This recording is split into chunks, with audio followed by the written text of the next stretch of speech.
Edmonton Sports Talk. My God, I love this. My name's Jay Milne. #Blue. Our sports update deliverer. The Coon. I'm Zachary Kubish, and you're up today. You know what, Reid? You might be on this. All right, here's what's going on in the Nest.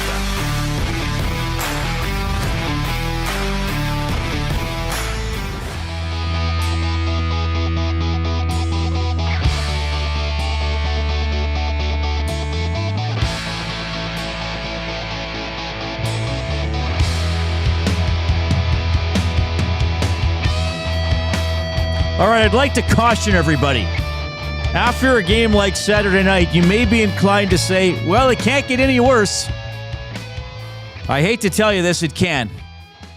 I appreciate the optimism. I don't have it about this hockey team. Will they lose 9-1 again? Probably not. Probably not. I'm not convinced that they'll never lose 9-1 again. But you may be inclined to say, well, it can't get any worse. That's rock bottom. I'm not sure that it is the way this team continually plays the game. If they come out flat tonight against the Columbus Blue Jackets, they probably won't lose 9-1, but they may lose again, and they may lose rather convincingly. So maybe losing just the same way by a lesser score in some ways would be worse because it would show you that they are unable to respond from literally, I want to say this, literally, like I hate the overuse of the word literally, but that was literally one of the worst losses in the history of the franchise, certainly on home ice.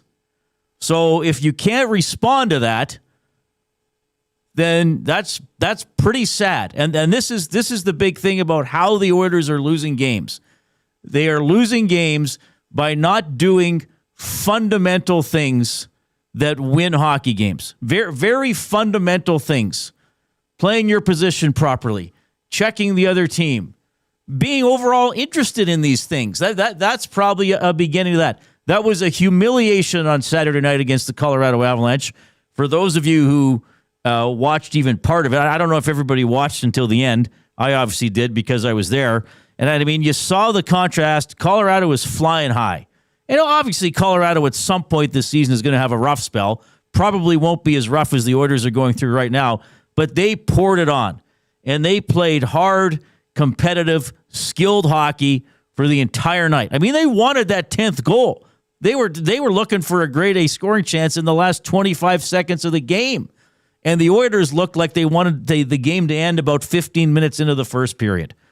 So let's see what happens tonight against the Columbus Blue Jackets, a team that, like the Oilers, is 500. They're 7-7. The Oilers are 6-4. You may have heard some of Hernan and Gager's show before this one. The Blue Jackets, maybe have something going through the dressing room here and aren't completely healthy. All right, Oilers, here's your chance. Here's your chance. Here's your chance. You're playing 2 days after you just got humiliated. You're playing a team with, like you, that has a very average record, but, kind of doesn't have a great roster overall and apparently has some guys who aren't feeling very well. Here's your chance. Convince me. Because what did I say Friday?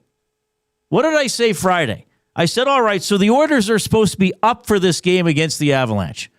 What were they trying to sell us on Friday after practice? Well, it's Saturday night. That's hockey night in Canada, That's exciting to play on. Oh, it's the Colorado Avalanche, These guys, like us, have been a pretty good team for a few years. Remember they beat us in the playoffs a few years ago and went on to win the Stanley Cup, and we've been in the final the last 2 years? Yeah, this is a good showdown. And we haven't been doing it. We got to be up for this game. We got to be up for this game. So, ladies and gentlemen, I want to remind you about something. According to the Edmonton Oilers themselves, that was them being up for a hockey game. God forbid they're not interested. So that's all I'm saying. I appreciate it. Some of you might be saying it can't get any worse. And I'm saying let's see how we all feel at about 9:15 tonight. How's it going, everybody? Hope you had a great weekend. I certainly did. Grey Cup matchup is set. NFL yesterday, I really only watched the Seahawks game. They're good. That was nice. Jay Milne is not here today. He will return on Wednesday. So we're off at EST tomorrow. But we got full coverage of the Oilers game tonight. So here's what's happening. I'm with you until 5:30. At that point, we will transition to the GCL Diesel Oil Stream pregame show hosted by my buddy Tom Gazzola. And then he'll be on right after the game as well to break it down with the postgame show. Remember, a 6:30 start tonight for the Oilers and Blue Jackets. This is one of these prime Monday night hockey games on Prime Video or whatever they call it. Last season, the Oilers played 4 games on Prime. They played other games on Monday, but 4 of them were on Prime Monday night hockey. Let's recap the results, shall we? November 4th, 2024, they lost 3-0 to the New Jersey Devils.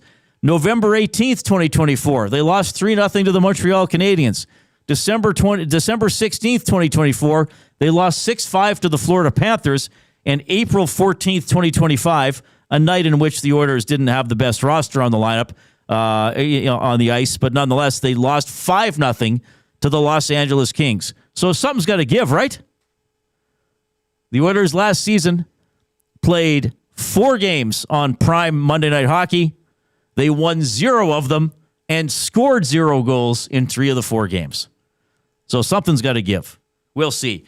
All right, you can get in touch, 780-218-9999. That is how you text the afternoon inbox presented by River Cree Resort and Casino, home of the Kitchen Restaurant. Sundays and Mondays, 50% off the entire menu.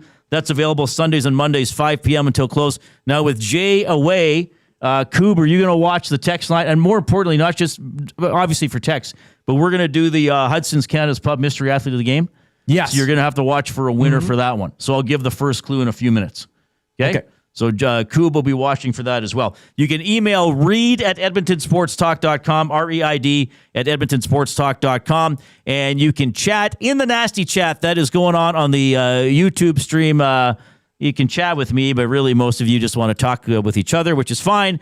And give us a thumbs up if you are taking us in on YouTube. Click that little thumbs up button underneath the video portion of the screen. Click, click, click. Must you click? Please, please click. Must you click? You must click. Thumb, thumb, thumb. All right, we try to get to 100 thumbs every show, so don't let me down. Don't let me down. All right. So I gave the email, read at edmontonsportstalk.com, and we're going to have the first clue in a couple minutes for the Hudson's Canada's Pub Mystery Athlete of the Game. Coob is here today. Coob, how are you? I'm doing well. Good to see you. Yeah, nice to see you as well. Nice to be seen. Yeah, all right. You're looking very sharp, Reid, by the way. Well, anytime it's a home game, you always show up dressed to the nines. All right, well, it's just a suit, but thank you. Well, it's because I I'm in a usually hoodie, wear but- sweatpants with ketchup stains. A shirt with ketchup stains and sweatpants. That's usually my office attire. Usually. Yes. But most times they can't But see now for below a home waist. game, I dress a little more, a little nicer for the home games. All right, thanks, buddy. I appreciate it. The Oilers lineup tonight. We could speculate on the line. Tom and I will a little bit later on. The Oilers did not have a full morning skate today, but we do know that Ryan Nugent-Hopkins is out for about a week. Matthias Janmark will return. He'll play for the first time this season. David Tomashik will be scratched. Curtis Lazar will play. He hasn't been used a lot this season, so those are some lineup notes for the Oilers. Stuart Skinner will be your goaltender after he got pulled against the Avalanche in the 9-1 loss. Some other notes coming into this game. I always look at the special teams. The Oilers' power play still very good, 33.3%, second in the NHL. Blue Jackets' power play, not good at all, 14.7%. That is 29th. Their PK also quite poor, 70.7%, 28th. And the Oilers' PK, not bad. I guess it moved up a bit after the game against the Avalanche, 81.8%, which is 11th in the NHL. So if things go according to form, the Oilers should have a special teams advantage in the game tonight. All right, let's launch into it here. Let's do the first clue in the Hudson's Canada's Pub Mystery Athlete of the Game. Hudson's Canada's Pub, featuring $10 tankers and $6 tequila shots, or you can grab the $23.99 adult Happy Meal. That features the drive-in burger, fries, choice of beer, and a limited edition hockey puck bottle opener. Book your reservation now at hudsonscanadaspub.com. All right. I guess I got to put the clues in, Coop? Oh, I can type them in. You're going to type them in? All right. Well, that makes it easy for me. Well, the first clue I think is going to be easy to spell. Actually, they should all be easy to spell. The first clue is tennis. Okay? Hudson's Canada's Pub Mystery Athlete of the Game. First clue is tennis. You're trying to win a $25 gift card to Hudson's Canada's Pub. So the first correct guess. Now, there are more clues to come, and you got to remember maximum 3 guesses per person. And it's quite easy to see because you just click on someone's number and it shows every text they've ever sent to the show. So don't think you're going to fool us. So clue number 1 is tennis. We'll give another clue out probably before 4 o'clock. You got to remind me if I don't. Yes, I will. All right. We'll do it after, probably do it after Jody Shelley. Okay, yeah. And I should tell people, coming up, Chris Pronger is going to be on the show in about 14 minutes. Former Oilers defenseman, Hall of Famer, great player, now working for Prime Monday Night Hockey. So Chris Pronger is going to be on the show. Jody Shelley, love having him, local area product now with the Blue Jackets broadcasts. We love talking to him. Shawn Belle will hop on the show as well. Bellesy's usually on Tuesdays at 4 o'clock, but we don't have work tomorrow because of Remembrance Day, so he'll be on at 4 o'clock today. And Tom Gazzola will hop on a little bit later on to set up his pregame show, which starts at 5:30. No Jay today. We will have a Jay's Play of the Day.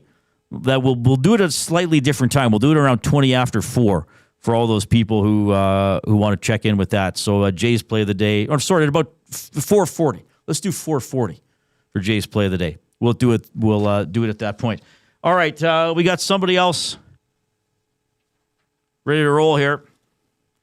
It's the afternoon headlines for 100.3 The Bear, Edmonton's best rock. Stream them on iHeart today. This is Chet Palmer with your sports report. Hey, did you see that new movie that's streaming? It's about a guy who brings a monster back from the dead. Sounds like the Oilers could use this Dr. Frankenstein guy. It's the Blue Bugs at Rogers Place tonight. You know, the last I checked, Columbus didn't discover Ohio. And it'll be the French Falcons and the Green Gophers in the Grey Cup. Well, I'll tell you who I'm picking once my brother-in-law places his bet. I'll take the other team. I'm Chet Palmer. A little bit of Chet Palmer for you, Coop. Ah, Chet. Chet is always so witty. Likes giving the nicknames for teams. Yeah, the Blue Bugs. French Falcon. Yeah, he calls the Blue Jackets the Blue Bugs. They still got that little insect for their logo? Yeah, it's the yellow bug, is it not? Or is that's Tampa Bay, right? They do have a green or something bug. Well, does Tampa Bay have a lightning stinger bug? I don't even know. Sorry, yeah. The Lightning have the stinger bug, the yellow bug, a hornet or whatever it is. But stinger, yes, a large green anthropomorphic yellow jacket wasp. All right, he calls the Alouettes the French Falcons and the Riders the Green Gophers. Sure. Did you see this new Frankenstein movie? I haven't actually. I think Hernan said he watched it. Yeah, I haven't heard too much about it, but I've seen it in my recommended feed. I know they brought up Pluribus as well. Pluribus. Pluribus. I watched the first episode. Excellent. It's amazing. Did you watch it? I watched both episodes. Oh, I haven't watched the second one yet. Don't spoil it for me. I won't. All right. I will not. It's a pretty interesting premise. Yeah, well, it's different from Vince Gilligan's other shows, right? Something different to look at. Yeah, well, it's different than Breaking Bad and Saul. Appears to be. Well, now, he also wrote X-Files episodes in the past. Oh, seriously? Yes. Oh. So that was more X-File-y. Yeah, very sci-fi. Pluribus was more, definitely. Yeah. Well, we could tell people the premise for Pluribus without spoiling it. Basically, humankind gets infected with an alien virus that makes all of humanity a hive mind, except for 12 people on Earth. So the main character is a, what does she write? Sort of swashbuckling romance. Yeah. And she's kind of a curmudgeonly human being. And she retains her individuality.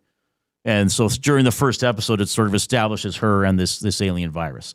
Obviously, that's a bit of a spoiler, but you need to know that to draw people in. Why are we advertising this show? We liked it, I guess. I liked it. I enjoyed it. Nothing wrong with liking something.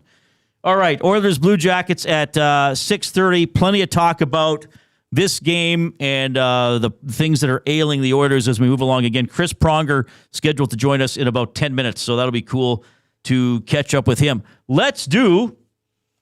Well, I don't know how this one's going to go today. I like this one. We'll see what happens.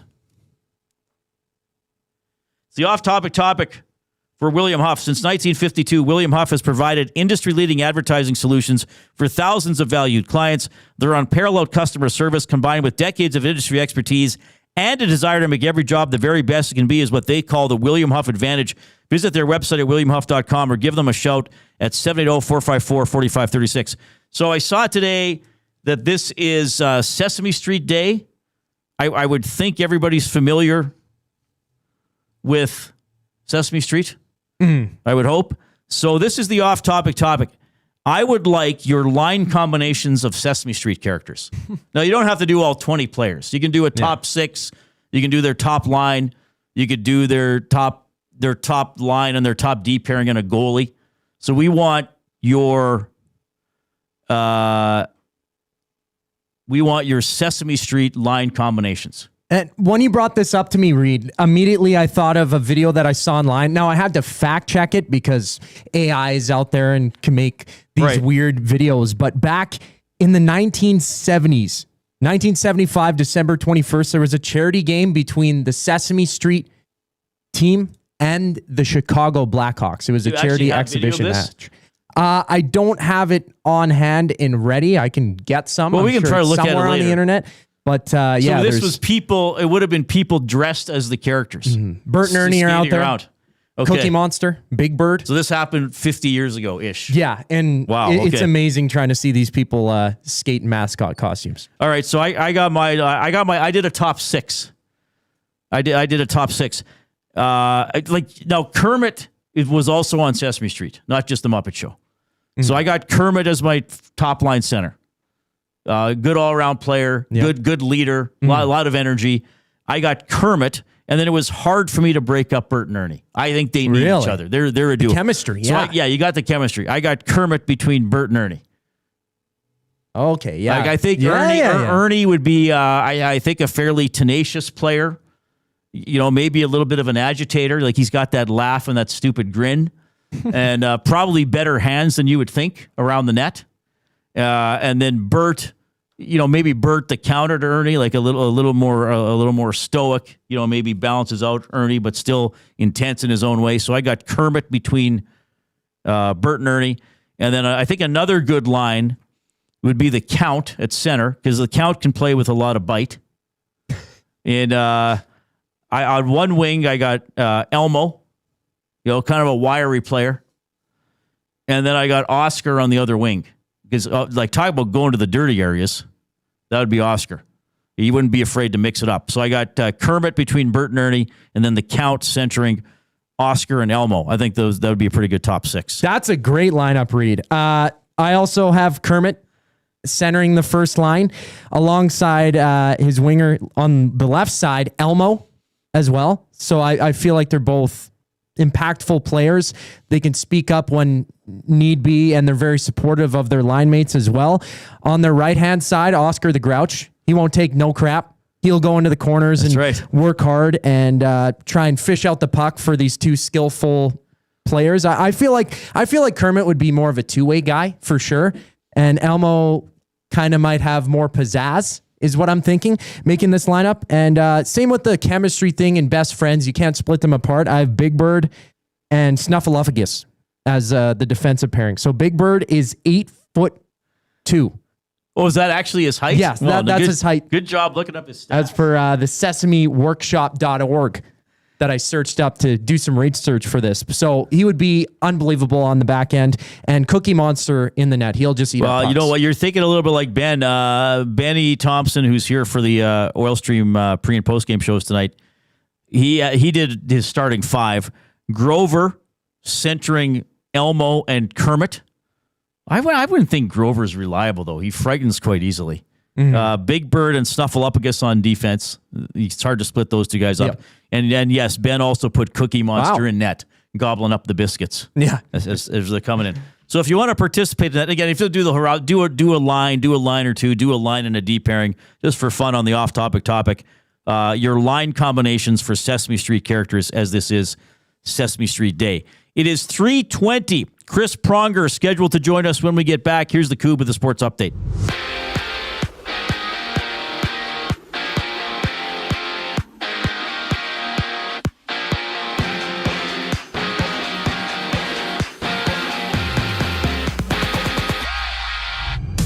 No Ryan Nugent-Hopkins for the Oilers against the Blue Jackets. He's out a week with an undisclosed injury. And for the game, Matthias Janmark makes his season debut while David Tomaszek heads to the press box. It's Curtis Lazar taking his spot. Tune into the GCL Diesel Oil Stream pregame show. Tom Gazola, Ben Thompson tee up the action at 5:30 only on EST.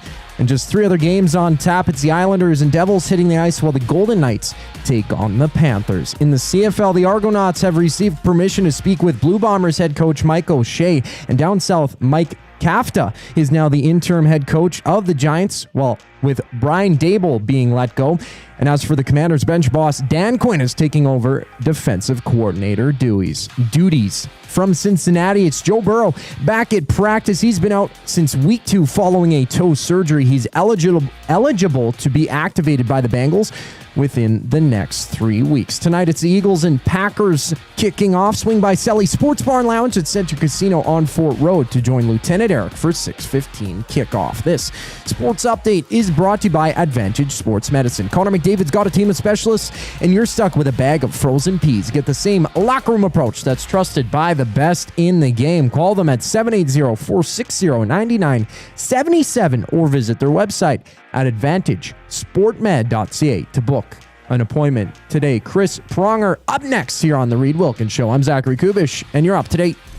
2 guys and a goalie. Cass, am I right to raise an eyebrow what they decided to do in terms of maybe missing a potential practice day today? I don't think we need to raise eyebrows. I mean, you tell me that schedule and I tell you rookie party. That's what I tell you. Number 1, Dallas, couple days, first time this season you've had like more than a day in between games and you got 3 of them. 2 guys and a goalie, presented by GS Construction. Tuesday and Thursday afternoons at noon, only on Edmonton Sports Talk, your clear choice for Edmonton sports.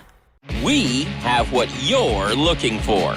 GD Liquidators is Edmonton's one-stop shop for new and used warehouse, office, and industrial items since 1987. You'll find what you want when you want it. Give us a call, visit us in-store, or check out the monthly auctions at gdliquidators.com. 100% Canadian-owned and operated. We have what you are looking for. GD Liquidators.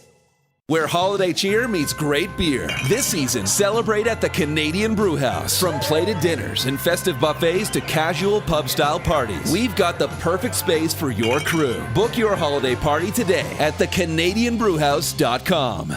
GCL Diesel has been serving oil country since 1972. From diesel cars to SUVs to pickups. From farm tractors to school buses to a big rig. From diesel generators to forklifts, GCL can test, troubleshoot, and repair all diesel fuel system components. Whether it's injectors, pumps, turbos, filters, or additive, GCL has the parts you need to keep your diesel running the way it should. For genuine diesel parts at wholesale prices, visit GCL Diesel in the West End or online at gcldiesel.com. GCL Diesel. Diesel understood.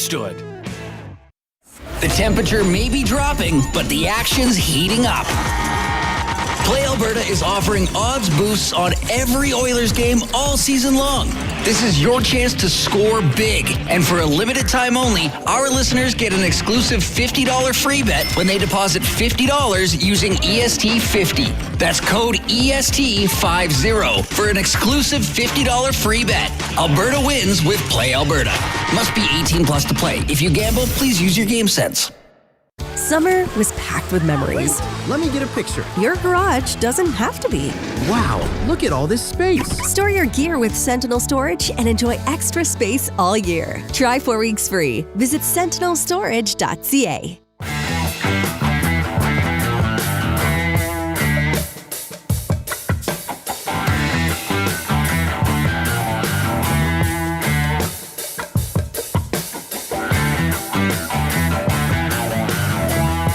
All right, thanks for joining us this afternoon. Jay Milne off today. Reid Wilkins with you.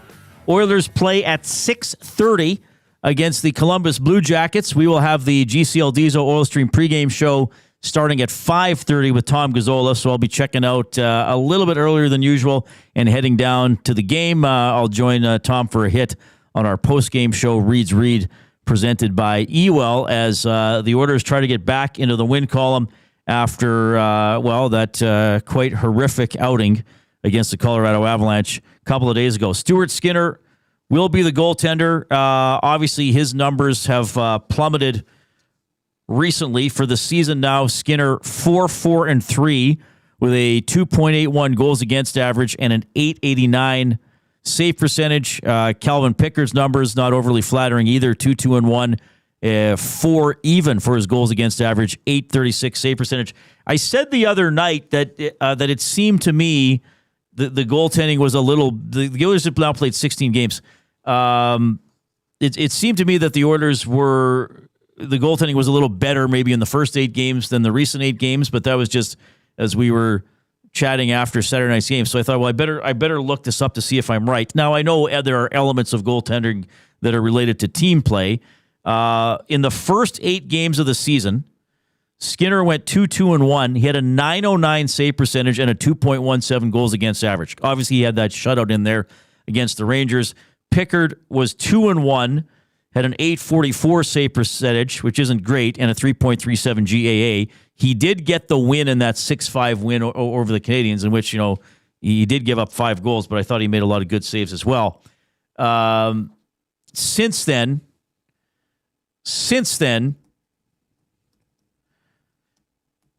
Stuart Skinner, so in the last 8 games for the Oilers, Skinner has gone 2-2-2, 873 save percentage, and a 3.39 goals against average. And Pickard has struggled 0-1-1, 829 save percentage, and a 4.73 goals against average. So certainly with Skinner and with both goalies, maybe more so with Skinner, the numbers were better in the first 8 games of the season than they have been in the second 8 games of the season. Yes, of course, there needs to be a lot better play in front of the goaltenders. 9-1 on Saturday night, nobody was good enough, goaltenders included.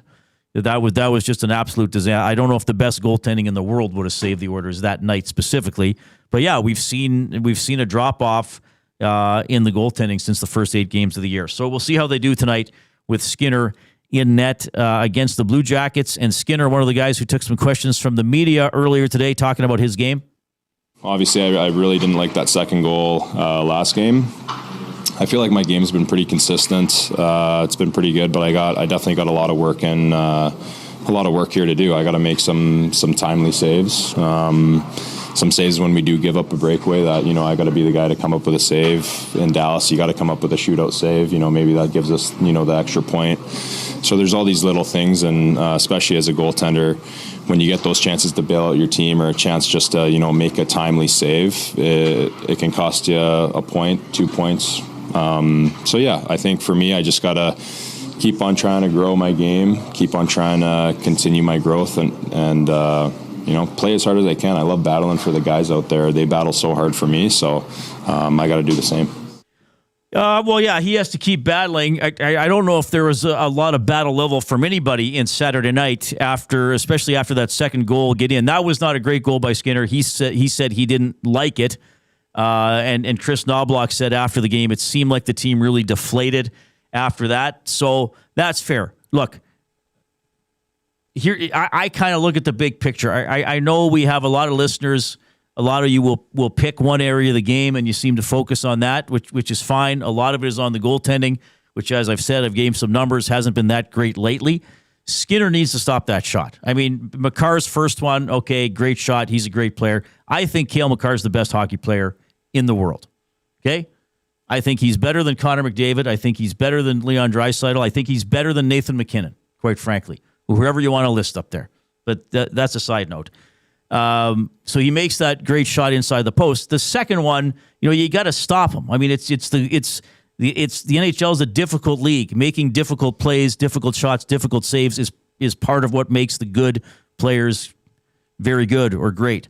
It goes in. So there's 2 ways to look at this. Skinner should have stopped that more often than not. Yes, but his team also shouldn't go away. And I mean, and this is one of the things that has disappointed me about the Oilers this year is sort of that lack of response. Well, the first thing that bugs me is that they never seem to go out there and initiate and say that we're going to try to take control of the game. That's disappointing enough. And then, all right, sometimes bad things happen. What are you going to do? Well, they didn't do much about it Saturday night. They, Goob, we're just working on Pronger, by the way, just to let you know. So, and I'm going to go back to something I said after they beat the New York Rangers. Okay? So, Skinner's shutout against the Rangers, going off the top of my head here, would be one of the best individual performances by an Oilers player this year, if not the best. That was a great performance. He stole the game against the New York Rangers. Okay, so early in the season, good for him. He goes in there, he gets a shutout, he gets the team the 2 points. So I said after that game, the day after that game, all right, your goalie got you a couple points. Okay, good. You should have lost. Skinner basically won the game. Next game, let's go out there and give Stu an easy night against the New York Islanders. Let's go out there and check. Let's not give up multiple grade A opportunities. Let's respond for Stu. What did the Oilers do? They went out and played pretty much exactly the same way, giving the puck away, giving up turnovers. So there's this whole thing with this team, and I think this for me is the frightening part. It's one thing that we can sit here and look at the lineup and say, well, that's a hole in the lineup. That guy's not doing very good. That guy needs to do better. This shot needs to be stopped. That check needs to be made. All fair enough. Like, there may be issues with this team, with the actual talent level and the composition of the roster. That's all fair. What now that we're seeing, and it reached its ugly peak on Saturday night, is that this team is derelict in performing its basic duties of hockey and plays with pretty much no intensity or gumption or zest or anything like that. Do you give a crap? Do you give a crap that you are being embarrassed by the Colorado Avalanche? Or are you just like, well, I guess this just isn't our night. What are we going to do about it? And here's another problem that I see. And Knobloch brought this up on Saturday night, and I think a couple of players have referred to it since then. So the beauty of this team the last couple of years is that they can bounce back from really bad things happening. You win 3 times in 13 games or whatever it was. Jay Woodcroft gets fired. You recover and make the playoffs. You're in the Stanley Cup final that year. You lose the first 3 games. You look like you're going to get swept.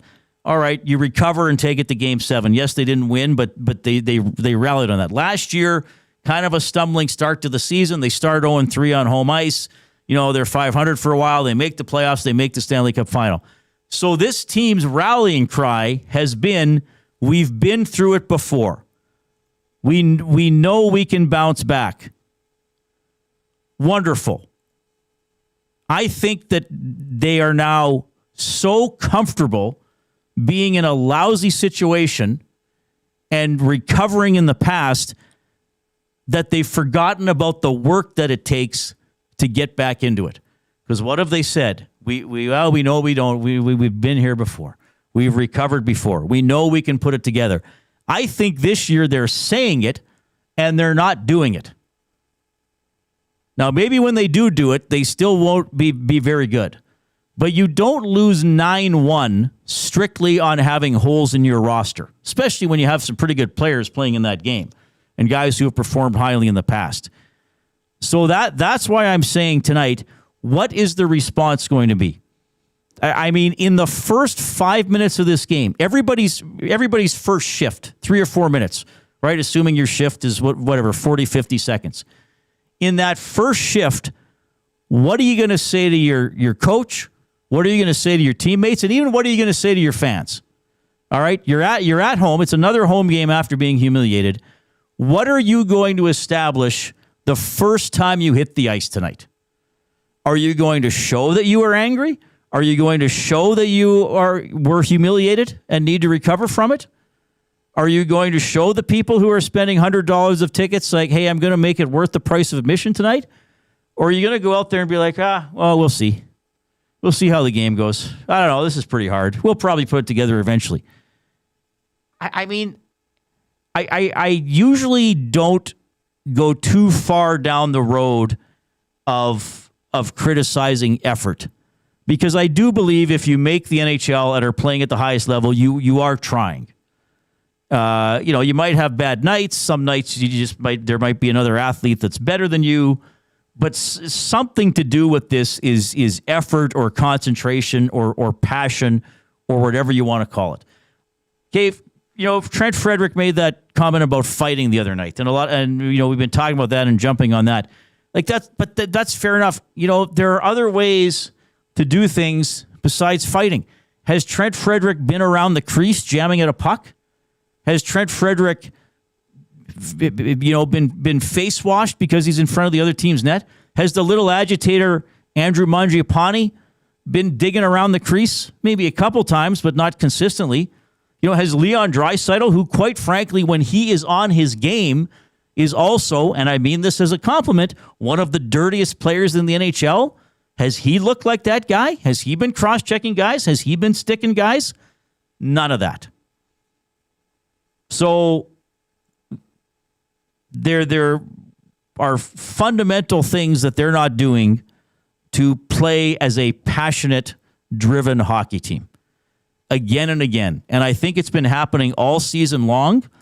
And then I think, again, that was the ugly climax of all of this when you play a fierce, skilled team like the Colorado Avalanche. They smell blood and they humiliate you. And the Oilers sat there and took it. And I'm not even talking about fighting or trying to hurt a guy. Deliver a body check. Face wash a guy. Threaten a guy. I don't know. Get to the front of their net. Bug their goalie. None of that. So again, are we going to see that tonight in the first 5 minutes? If not, again, I'm not sure Saturday was rock bottom. Because if they go out and lose tonight and they lose with a dispassionate, disinterested performance, that's going to be pretty concerning. But hey, maybe they'll turn it around and they'll win. All right. 780-218-9999 is how you text us. The afternoon inbox presented by River Cree Resort and Casino. We will try to connect with Chris Pronger. I guess he was unable to join us at the time that we had come up with. We do have Jody Shelley coming up in a few minutes. Here comes the Coob with the sports update.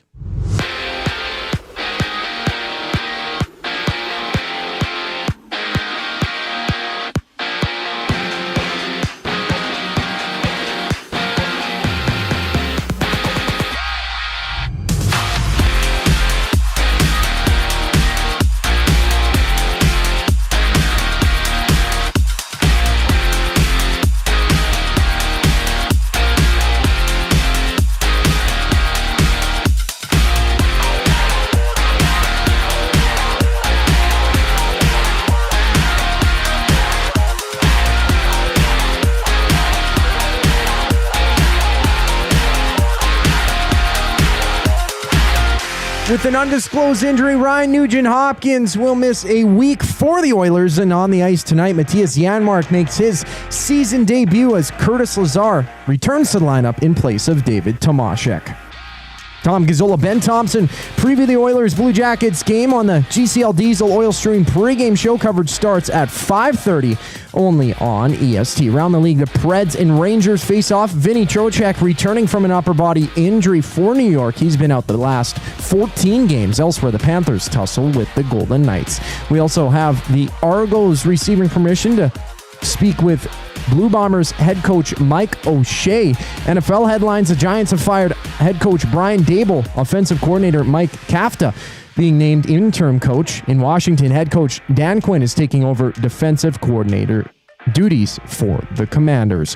Tonight, it's Philly visiting Green Bay. Catch the game alongside Lieutenant Eric down at Sally's Sports Bar and Lounge at Century Casino on Fort Road. Kickoff goes at 6:15. This sports update is brought to you by Paramount Flooring. Looking for quality flooring? Visit Paramount Flooring's spacious, family-friendly showroom, open 7 days a week. Save now on pet-friendly Shaw carpet with spill-proof technology. Call 780-483-1991 and mention EST for a 10% discount. The Reid Wilkins Show continues after the break. I'm Zachary Kubish, keeping you up to date. the Oil Stream. You were down at the rink today, so they practiced yesterday. McDavid was animated with Ekholm and Bush talking about some things. Like, I don't care about what they have to say. Yeah. It's all empty until you go out on the ice and do it. But what was the vibe like down there today? Honestly, Dusty, it was quiet around there. It wasn't gloom and doom or anything like that. It was just they should feel shame. I feel like they do. The Oil Stream, presented by Boston Pizza. Monday, Wednesday, and Friday afternoons at noon. Only on Edmonton Sports Talk. Your clear choice for Edmonton sports. Running your own small business takes courage, and as it grows, so does your team. That's why Alberta Blue Cross offers health, dental, life, disability, and wellness benefits designed for small businesses, because we know a healthy team means a thriving business. Join over 5,000 Alberta businesses who have chosen us to help their business grow and succeed. Alberta Blue Cross takes care of you and your employees, so you can take care of your business. Visit ab.bluecross.ca to find a plan that's right for you.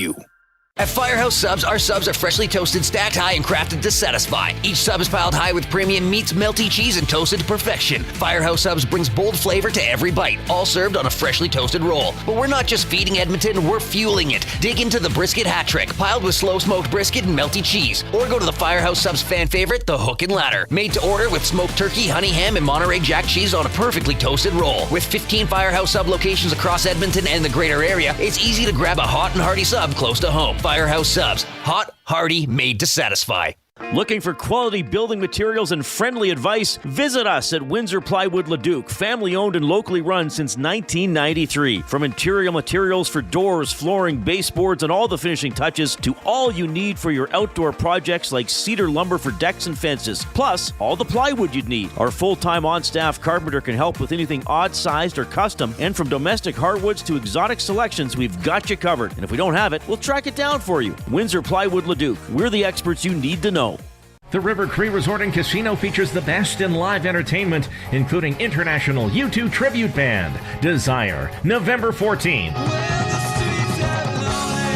Performing decades of U2's greatest hits, it's Desire, November 14th at the River Cree. Tickets for this show and more at rivercreeresort.com. River Cree Resort and Casino. Excitement, bet on it.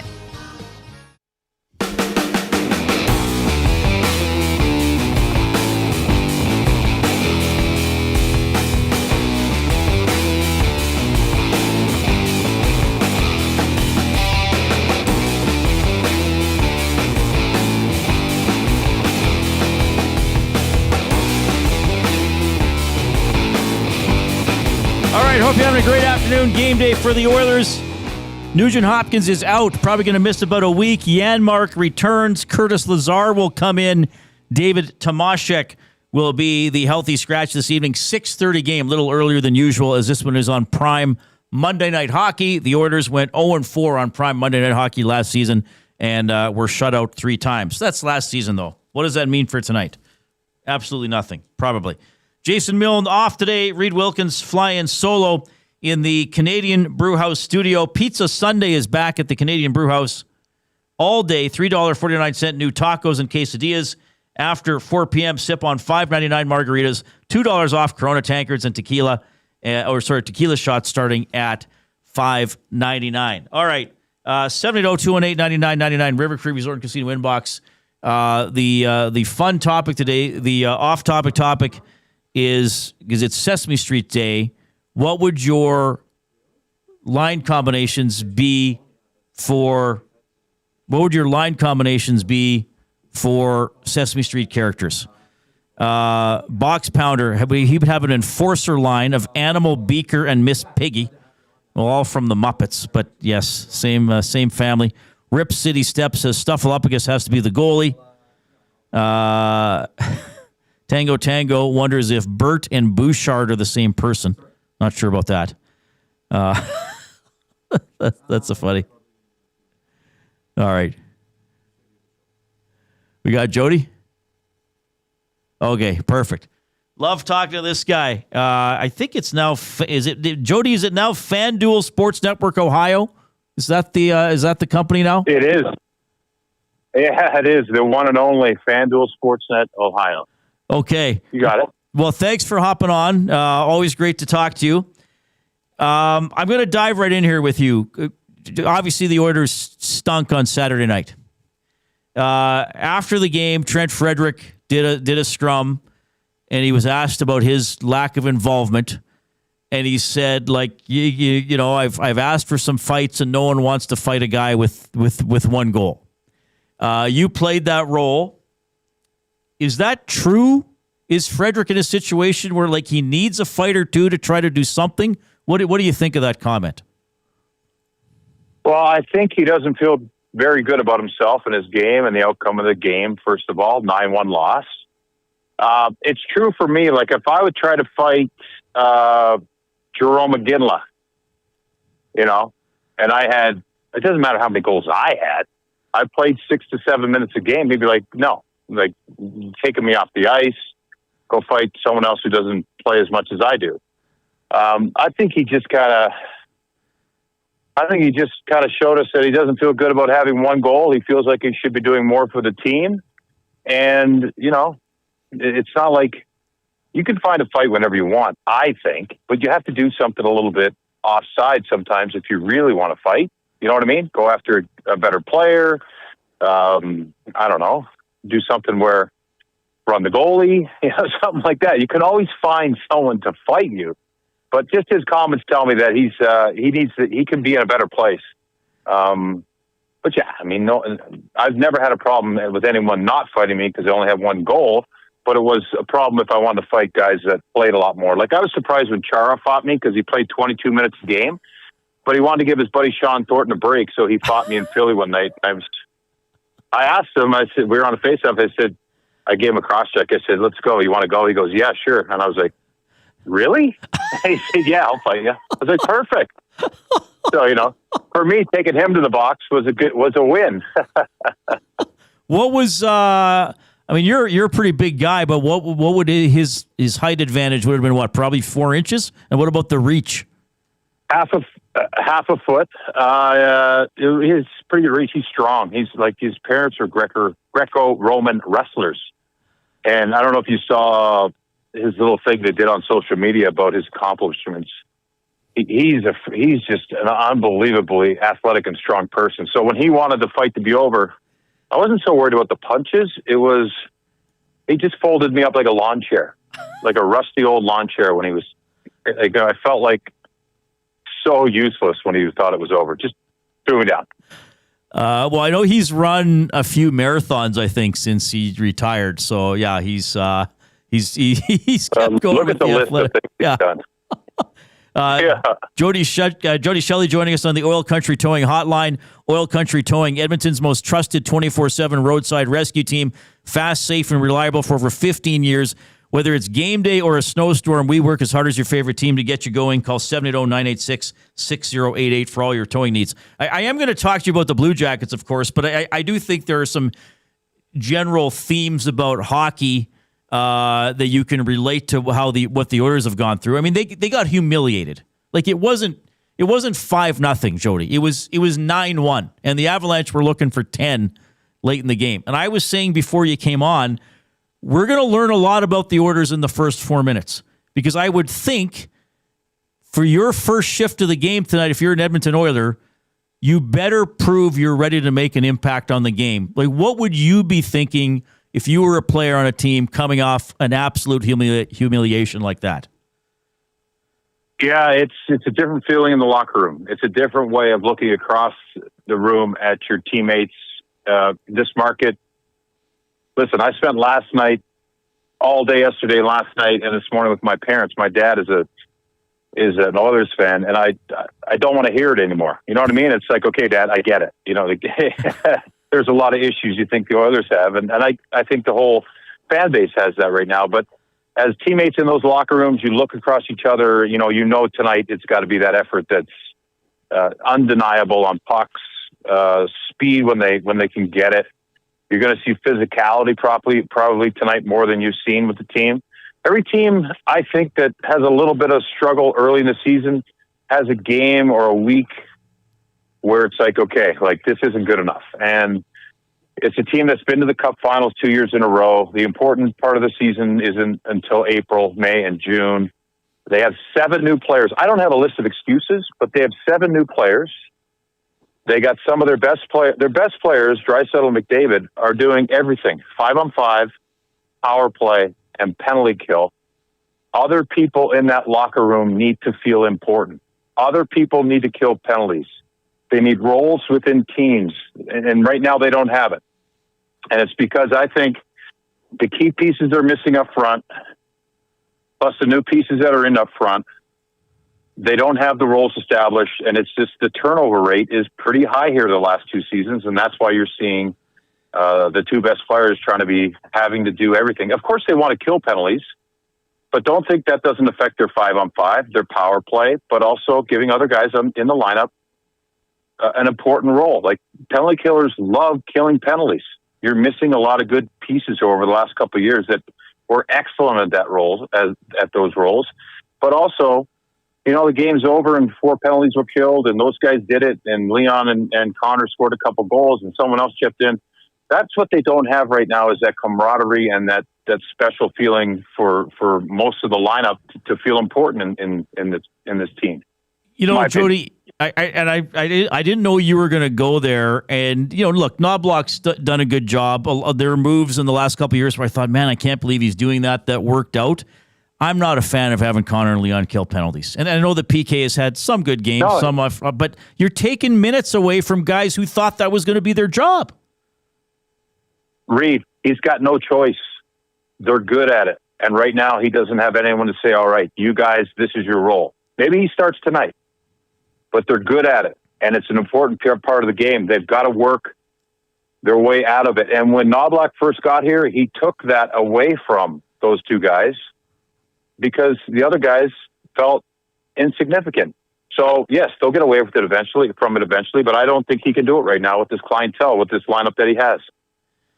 Jody Shelley joining us on the Reid Wilkins Show on the Oil Country Towing Hotline. All right, good observations. Let's go to the Blue Jackets. Like most of the Eastern Conference, Jody, they're 500. 7-7. Like how it ended last year. Remember the race for 8th spot was just like a potato sack race. No one grabbed it, and it's kind of the way it's starting here for a lot of the teams. They're right down the middle. They're 3-3 at home, and they're 4-4 on the road. How have the Blue Jackets been playing lately, and maybe a key guy or two that Oilers fans will need to look at tonight? Well, this is a team that knows how they have to play. So the advantage to them is, to a man, they know how hard they have to play and what their system has to be. The last 3 games, they blew a game late in Long Island to start the road trip. They should have beat the Calgary Flames. They gave them 2 goals early and kind of chased the game and made a lot of errors in trying to create offense when, they know they have to play defense. And then last game in Vancouver, it was a good back and forth game, a hard-fought game, but they have opportunities to take the game, and they're missing them right now. It's a good team. They have to play together as a unit. Zach Werenski is their driver of everything offensively and defensively. The goaltending's been good. It's been a straight rotation of Greaves and Merzlikins. I will tell you, there's a little bit of sickness in the room today. We're not sure what the lineup's going to be, but 4 guys affected, so we'll see. Could see a couple of new players in. I know Olivier was one of those guys that's maybe not in the lineup. Sillinger might be another one. But they're a mix of young, and I bring up Sillinger, young at 22 years old, but this is his 5th year in the National Hockey League. So, it's young, but experience. They're in a good spot. I think they're a team that should have won the last 3 games. But they're in a little bit of a situation now where, like, Boone Jenner has 2 goals. He's their captain. He's been playing up and down the lineup. He's not playing power play time on the top unit. He's got 1 goal as an empty net and just another one. So he's pressing. Monahan is pressing. They've broken up the top line with Marchenko, Monahan, and Voronkov. Fantilli's out there. You'll notice Fantilli brings a lot of speed to that top line tonight. They should be buzzing out there in the offensive zone. But like most teams that, after losses, not getting enough from bottom 6 or most other lines. And they're a team that's really good off the rush. You'll see if any turnovers by the Oilers tonight, they're gone as 5 men up the ice to score, and their D are very involved. All right. I want to end with a comment about Dean Evason, the coach. And I know he was there last year, and I thought he did a pretty good job with Minnesota. I always say he looks like Rutger Hauer, the late actor. I don't know if you see that or not. But I don't know who that is. He was he was one of the guys in Blade Runner, if you're old enough to remember that. He was like the replicant that was against Harrison Ford. You're like, what is Reid talking about right now? Sorry, Jody. You know I get like that sometimes. So confused. I'll bring a flow chart to the game tonight and show it to you. Okay, bring it. But what's he like? Is he always looks so intense on the bench? What's he like at practices and dealing with guys like you with the broadcast crew? Oh, he loves breaking chops. He's just nonstop. He's a wonderful guy. When he got here, the mandate for the coaching staff was to be a tight knit unit, a real team for the coaching staff, and then that kind of seeps out into the locker room. He's brought that here. He's hard nosed. He's pace and effort coach. It's really what he drives home. There's no negotiables on winning battles and being hard to play against.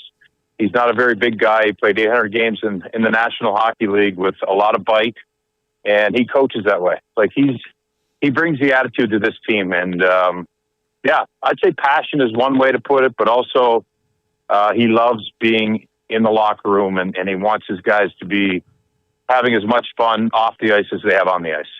All right, Jody. Love having you on the show, as you know. Thanks for making time for us. I know you're working tonight while I'm there covering the game, but hopefully I'll have a quick chance to catch up at the rink as well. Really appreciate it, buddy. Yeah, thanks, Reid. Yeah, if it's on Monday, it's on Prime. You know that. So, I'll be working tonight. And, great talking to you. Love being on your show. And tell your dad he can always talk to me if you're getting tired of him. Oh, my goodness. You should have him on. That's awesome. Good old newfie that loves the Oilers. Ned Shelley. All right. That is Jody Shelley. Check it in. Yes, it is on Prime Monday Night Hockey. Jody also, of course, with FanDuel Sports Network, Ohio. We always love chatting with him. Yes, he's got family in the area here, so that's why he was talking about see his parents. Mex Bezzoso, maybe Shelley knows Rutger Hauer as the hobo with a shotgun. Yes, classic film from later in Rutger Hauer's career. So he said something there about how Dean Evason coaches and how the Blue Jackets try to play with pace and effort. Would you associate those two words with the Edmonton Oilers at any point this season?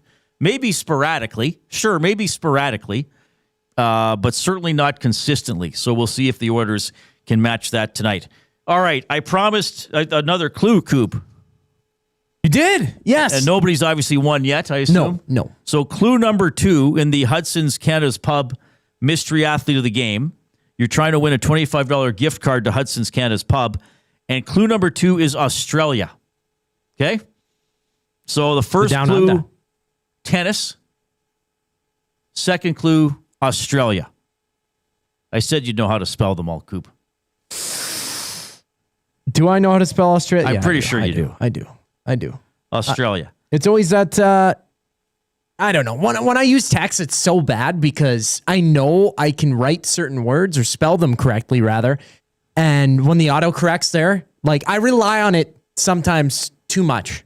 That's the one negative thing about technology in my generation is that we can't spell as well as some previous generations. I've noticed. Yes. Oh, for sure. Or you type in the name of a country when you're texting and it gives you the flag. Instead of the it pops up and it's the like, little flag. Yeah. No, we're chatting about this country. No, I just want the name. I don't want the flag. Want the name. Yeah. So the first clue was tennis. The second clue is Australia. We are coming to you on Edmonton Sports Talk, presented by Play Alberta. Make your bets count for you and everyone else with the Play Alberta app, with hundreds of player prop bets on the biggest leagues: NFL, CFL, NHL, NBA, Major League Baseball. You name it. You're not just playing for fun. You're supporting your province. Play Alberta revenue helps fund Alberta programs and services. Deposit $50 today with the promo code EST50 and get an EST-exclusive $50 free bet to get started. Smith TM14 putting splash of Coke in the nasty chat. I did enjoy a splash of Coke on the postgame show the other night with Belzy and Tom. I have not had a splash of Coke today. Maybe at some point a little bit later on. All right, Shawn Belle is going to check in. We'll do a hit with Tom Gazola closer to the GCL Diesel Oil Stream pregame show, which is at 5:30. Jason Milne is off. We will have Jay's play of the day in the next hour as well, and more clues in the Hudson's Canada's Pub Mystery Athlete of the Day. Here's the 4 o'clock break. The Lock Shop. I spent all Saturday just thinking about Macklin Celebrini. Oh my God, is this kid good, dude? How is he not on the Olympic team, right? I'll say this right now. Not only is he on the Olympic team, he will be in the lineup, like in the top 12 forwards when Canada drops the puck on its first game. There's no way you can not have this kid in the lineup. He is that dynamic and that good. The Lock Shop, weekday mornings at 11, only on Edmonton Sports Talk, your clear choice for Edmonton sports.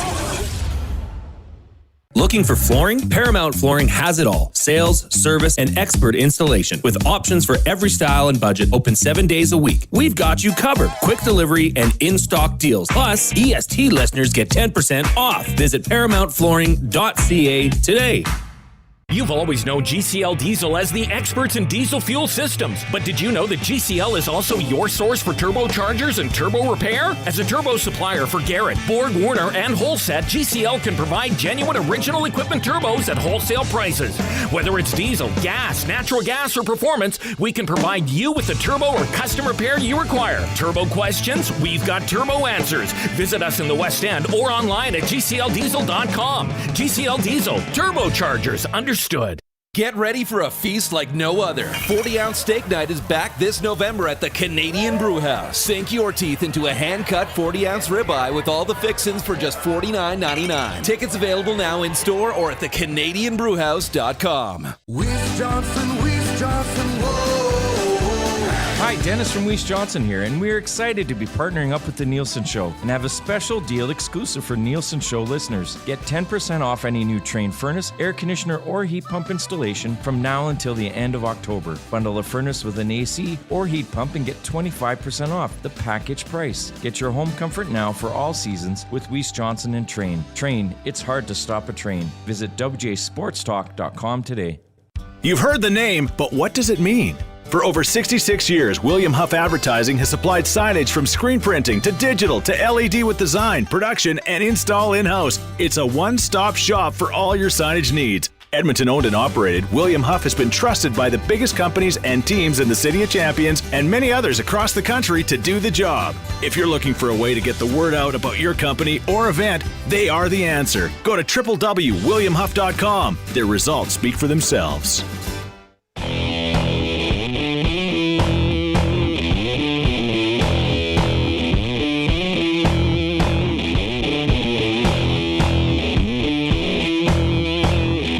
All right, good to have you tuning in this afternoon. Oilers and Blue Jackets tonight. What's the Monday nighter? Packers, Eagles? Yes. GB and Phil.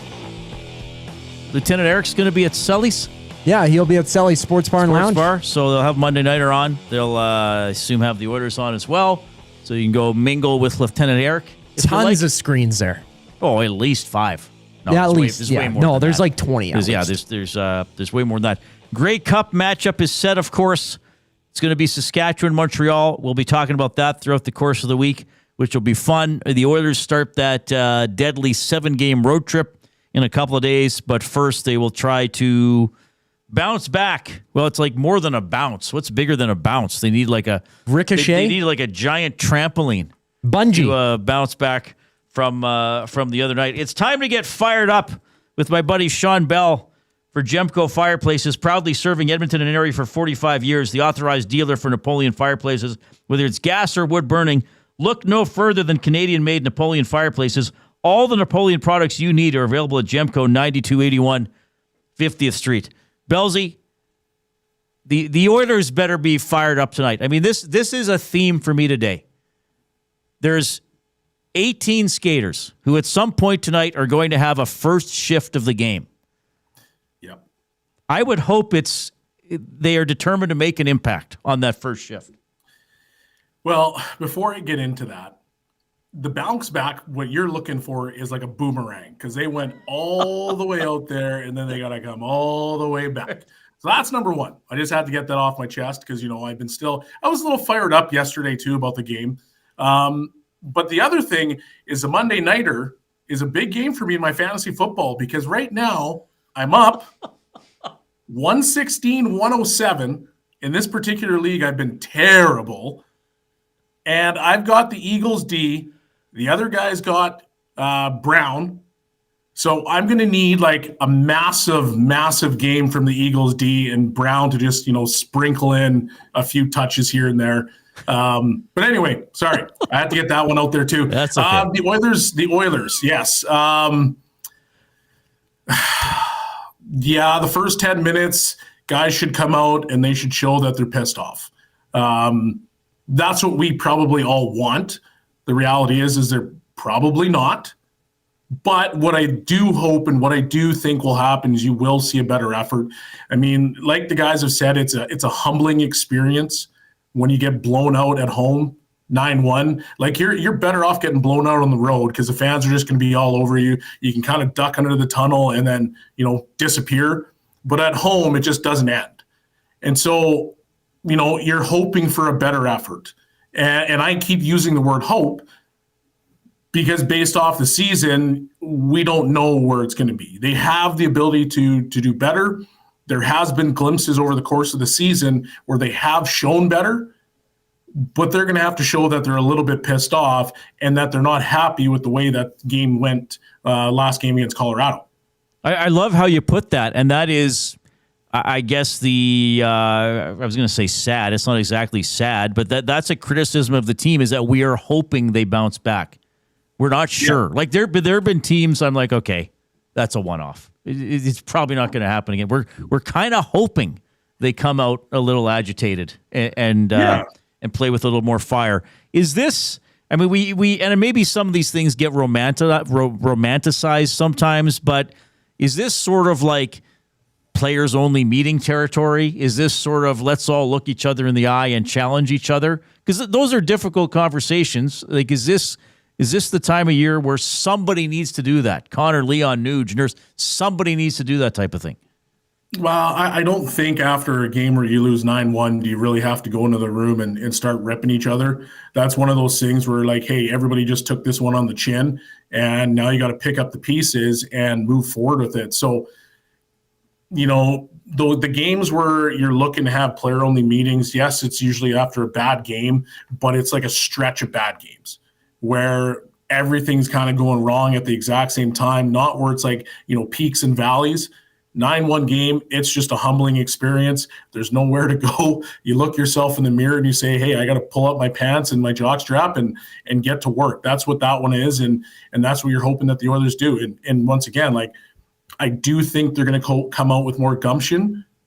I don't expect them to try to run a team out of the building from a physicality standpoint because they're just not that team. Will they skate? Will they forecheck? Will they do the things that allow them to be a good team? That's what you're looking for. You want to see them get on the forecheck because when they actually do forecheck, they're a pretty good team.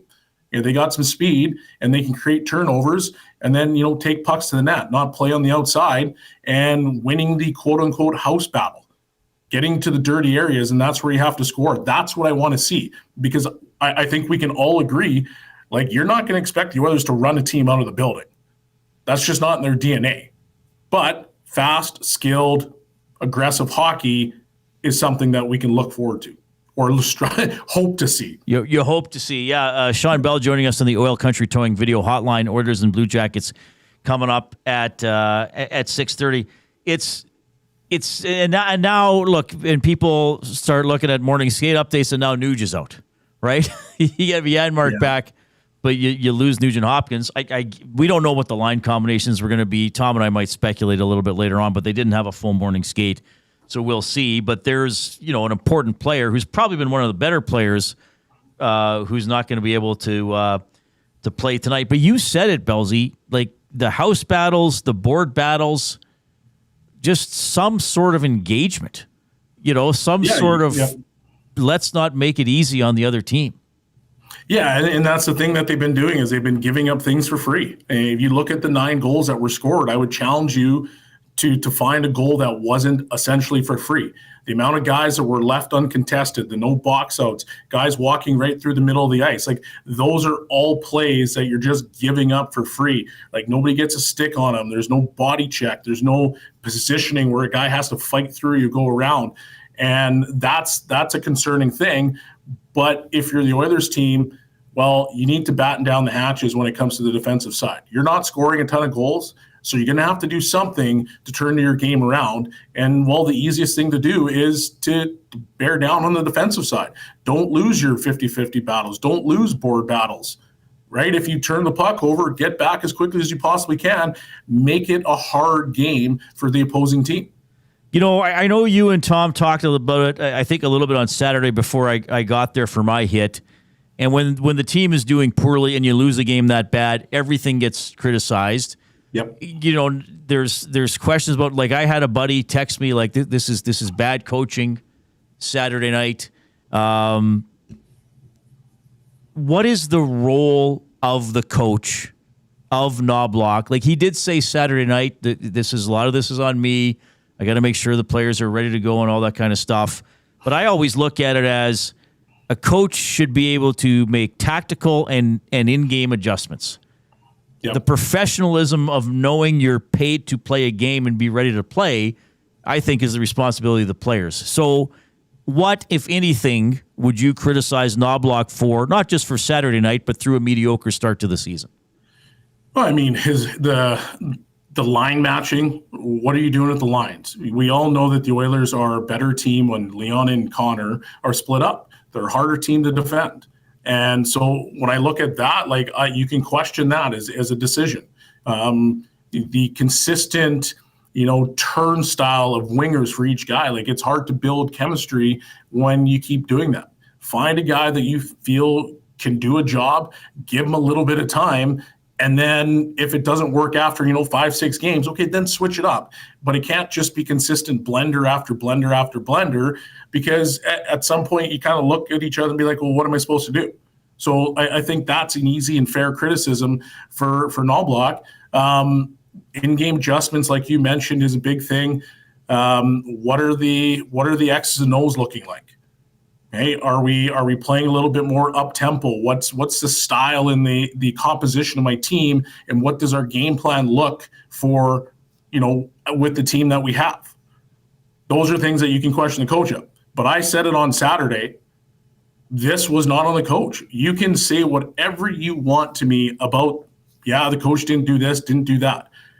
But the execution and the lack of effort is purely on the players. That's what it is. And that's just, it's a reality. And we had Shinny today, and I walked in the room and I was talking to the boys about it. I'm like, it's easy to criticize a coach. It is. And yes, he needs to be better. You can't deny that. But when you lose 9-1, and I said this quote, I said, you could have Jacques Cousteau leading the ship, and they would still get the doors blown off of them because there was a complete lack of effort. That is on the players. Yeah, I mean, you gotta find. I recently said this on air, so people will get sick of me repeating it. And I know this was different situations, but I'll never forget Fernando Pisani. One day, we weren't even on air. It might have been when he was coaching the Bears, and I went and said hi to him and Herbers after a game, and we started talking. And Pisani said, in that 06 Cup run, I was so terrified of being the one jerk who didn't take a hit to get the puck out 5 minutes inside my own blue line. So, like, you got to find some sort of motivation tonight. Like, hey, I'm gonna be the guy that sacrifices. My grandma's here. I don't want to let her down. Like, find some source of pride. Yeah, you do. You got to find that pride. And it's, you got to look your teammates in the eye and say, like, did I really give a good effort? If I got to get put in the 15th row of the building to get the puck out, then I need to be put in the 15th row of the building. But, like, there's got to be something that you're willing to play for. And I understand the Oilers have gone to the Stanley Cup Finals the last 2 years and Stanley Cup hangover, blah, blah, blah. I get all that. But there's still something about putting that effort in. You're not going to have your A game every single night. We talked about that. But, like, you can't go from an A one game to a C the next game up to a C or C plus down to an F. And that's exactly what they've done all year, is that they haven't even been able to get to a B. That's an issue. Do you think, well, I know the answer to this. Someone said to me earlier this season, that it was another media person, I can't remember who it was. He said, who do the Oilers have that the opponent hates? Well, there should be multiple players. Like Frederick should be a guy that is playing that way. Mangiapane in the past has played that way. They have guys that you should hate to play against, but for whatever reason it is, they're not doing that. Like, if I'm Frederick and I'm struggling to score, what was his quote? Nobody wants to fight a guy with one goal. Exactly. Nobody wants to fight a guy with one goal. I'm sorry. Then you force guys to fight.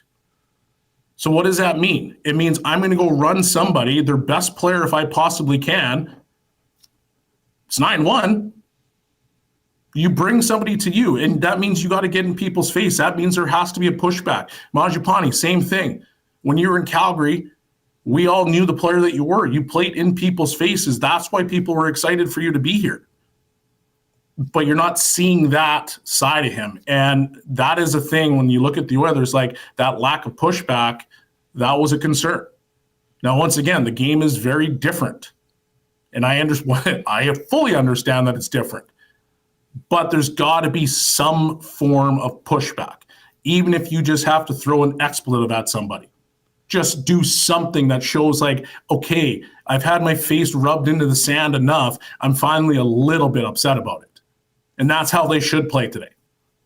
Yeah. And then, like, there's so many things you can do that aren't fight, that isn't, or might lead to but I mean, I know Corey Perry's gone, but somebody else has to step up. How many times, like, Corey Perry's in front of the net poking at the puck and it's covered, and then he gives you that like, oh, I didn't realize the goalie had it, and and Hyman has a little bit of that in him, but not not as much, right?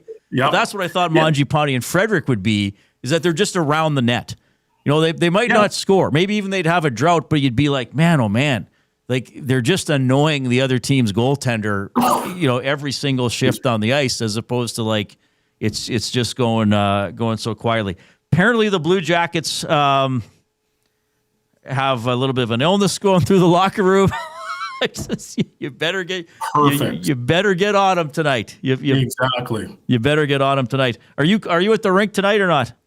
No, not at the rink. I'll be at home doing the pre and post game show. It's time to just hang out on the couch. Okay, Bellsy, thanks for doing this. Love having you on. Always a pleasure. Talk to you soon, buddy. All right, take care. Thank you. Nasties. There he is. Love talking to Shawn Belle. He's coming on the Oil Country Towing video hotline. So yeah, we're kind of hammering this theme, right? Like, play with some fire. I mean, it might be, and I've been a person who said, as we went through the summer and got into the preseason, that I wasn't sure about the group of forwards. I wasn't sure where some of the offense would come from in terms of goals they were missing from last year. But it'd be easier to evaluate maybe what they're missing in skill or talent if you felt everybody was at least trying to fulfill their role. They will get Janmark back tonight. Quite frankly, I enjoy watching Janmark as a player. I think he has value as a depth player. I know whenever I say that, I know we can always debate players. I know there's a strong contingent of Oilers fans who don't think Janmark is very useful. I know he doesn't score a ton. I think the joke was last year in the regular season he didn't shoot a puck past a goalie because I think he had an empty net goal and one that went in off his leg. But I think at least he brings a little bit of speed and tenacity. But he alone can't overhaul the lineup. Hyman will help whenever he's back. Hopefully that's within a week. He can get in front of the net and grind away. So maybe 2 forwards out of 12 gives you a little more presence and a little more of that fortitude up front. But then you still need some players who were signed to do jobs that they've done in the past, were traded for, that haven't been doing those jobs. So you're still going to need an increase in those areas. 6:30 game, we have the GCL Diesel Oil Stream pregame show coming up at 5:30. That will be hosted by Tom Gazola. We have some clips ahead in the Oil Understood from Knobloch, from Leon Draisaitl. We'll have buying or selling as well. And I'm coming to you from the Canadian Brewhouse studio. Win big this football season at the Canadian Brewhouse. Score your shot at a trip to the Super Bowl, weekly prizes, and more, plus $1 off Bud Light and Bud Light tankards. Details at thecanadianbrewhouse.com. Here's the Coop.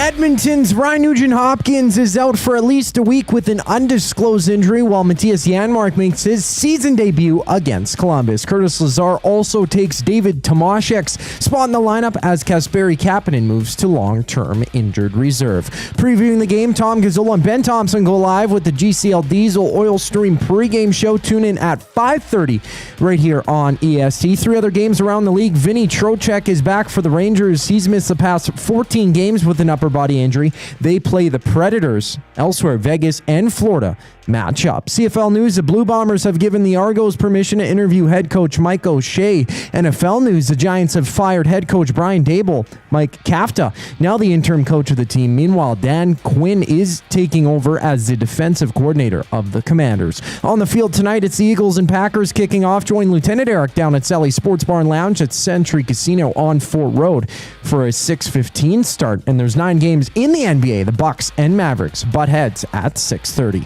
This sports update is brought to you by Windsor Plywood Leduc. Locally owned and operated, serving Leduc and surrounding areas since '93. They have doors, flooring, baseboards, and of course, plywood. Go see the knowledgeable staff today at Windsor Plywood Leduc. The oil understood for GCL Diesel is next. I'm Zachary Kubish, and you're up to date.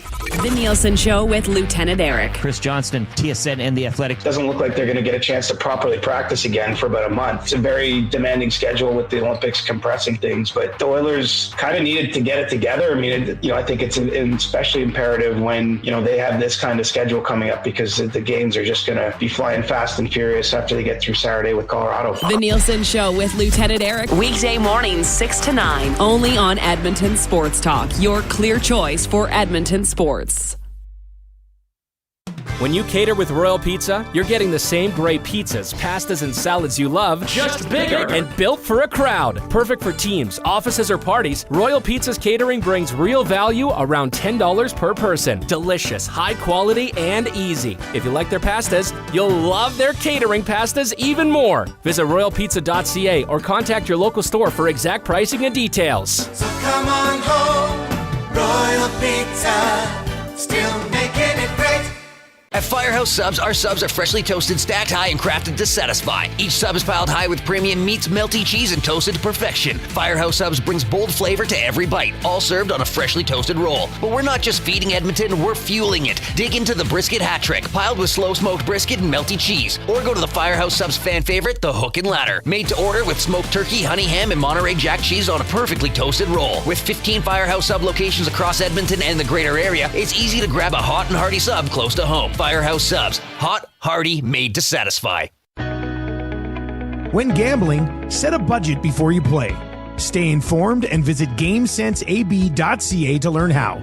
Remember, if you gamble, use your game sense. The River Cree Resort and Casino features the best in live entertainment, including international U2 tribute band, Desire, November 14th. Performing decades of U2's greatest hits, it's Desire, November 14th at the River Cree. Tickets for this show and more at rivercreeresort.com. River Cree Resort and Casino. Excitement, bet on it. Since 1952, William Huff has been the heartbeat of Edmonton's advertising world. From humble beginnings to a citywide powerhouse, we've been the go-to for signage from print to design and installation. Partnering with Edmonton's top sports franchises and major events, we've helped shape the city's global reputation. Our secret? Unmatched customer service, decades of experience, and a passion for excellence we call the William Huff Advantage. Visit us online at williamhuff.com. Oh,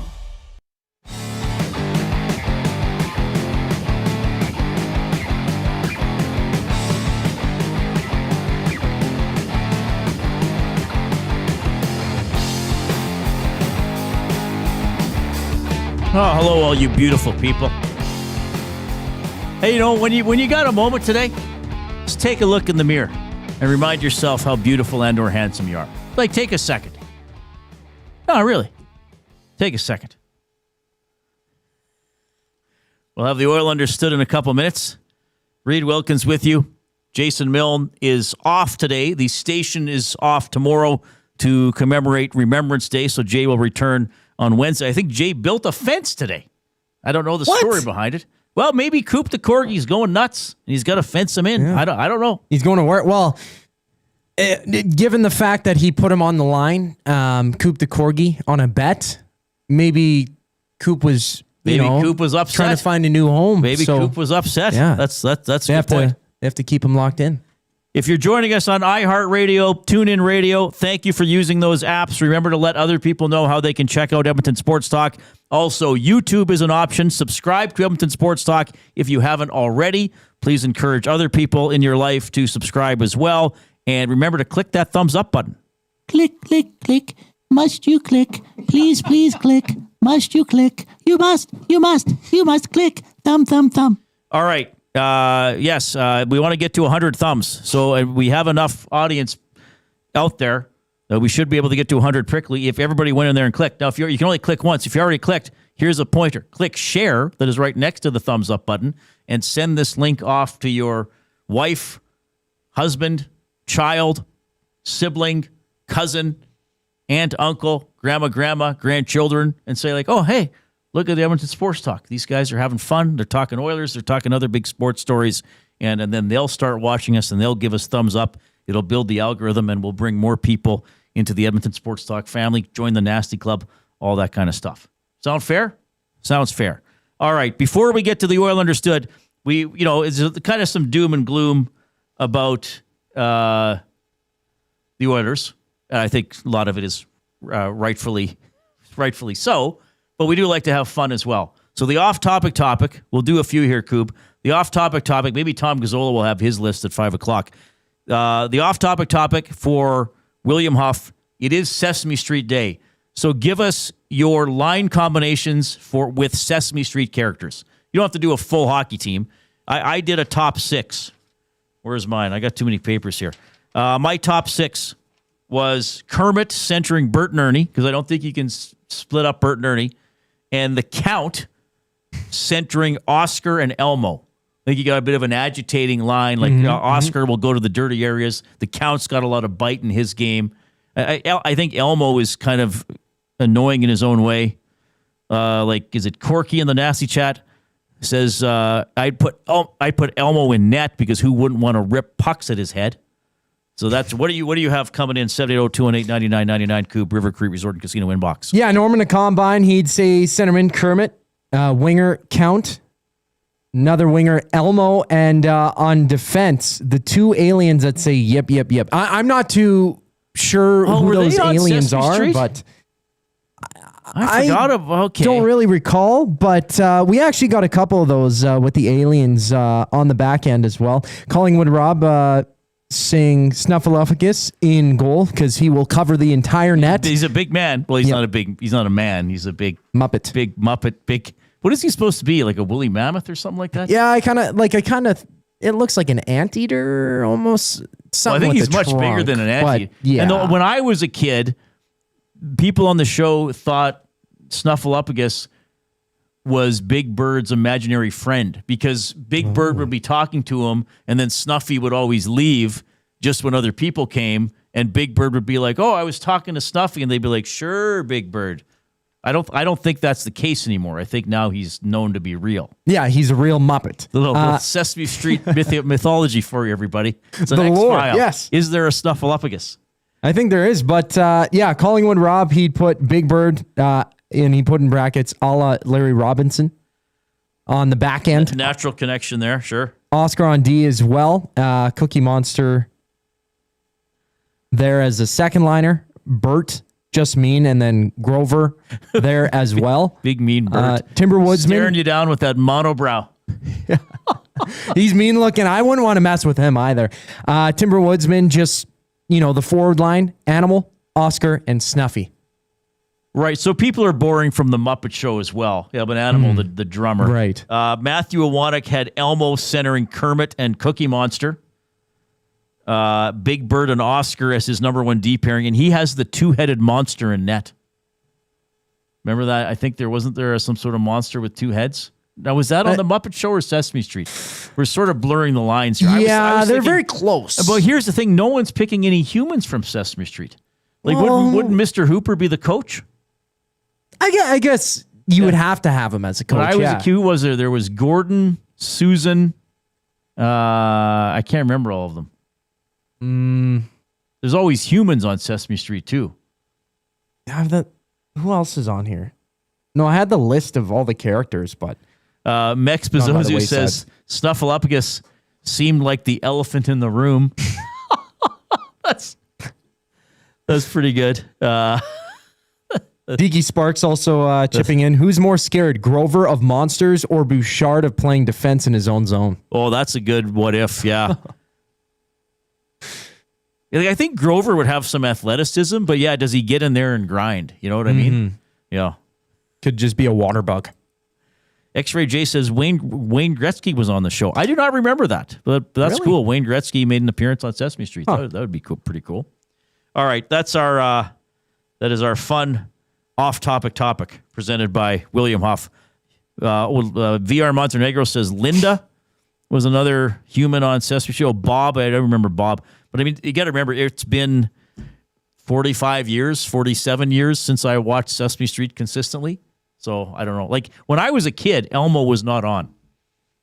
Oh, really? Elmo, I'm that's pretty really sure in the my only one I era, know. Elmo was not on.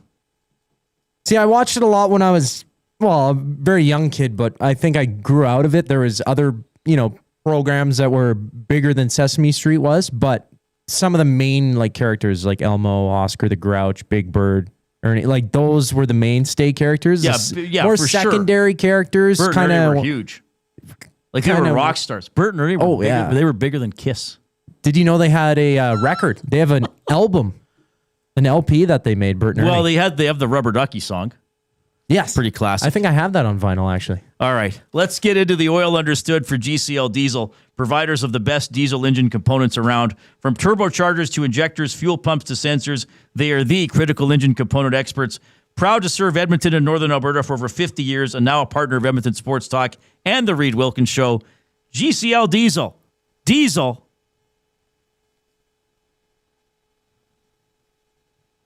Understood. All right. If you missed the Oilers lineup notes today, we don't know what the lines are going to be. It was not a full skate today, but Curtis Lazar will be in.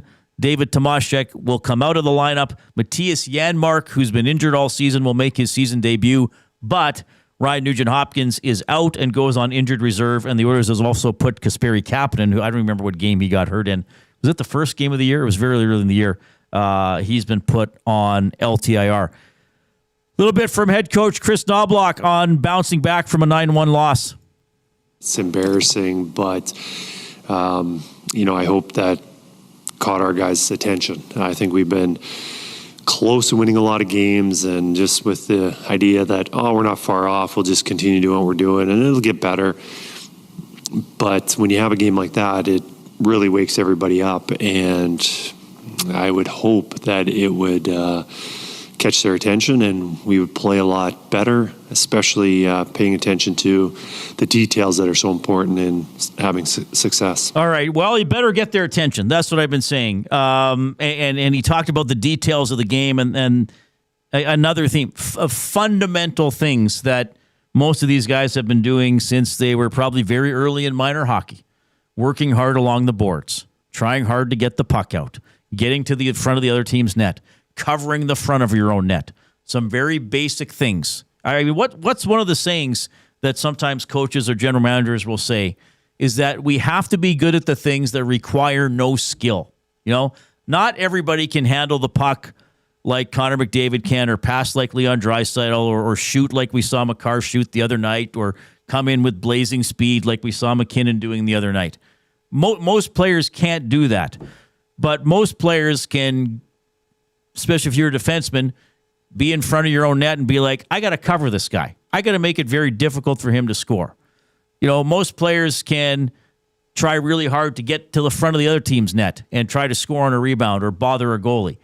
Most players can compete for a puck along the boards and try to get body position and hack at it and try to get it.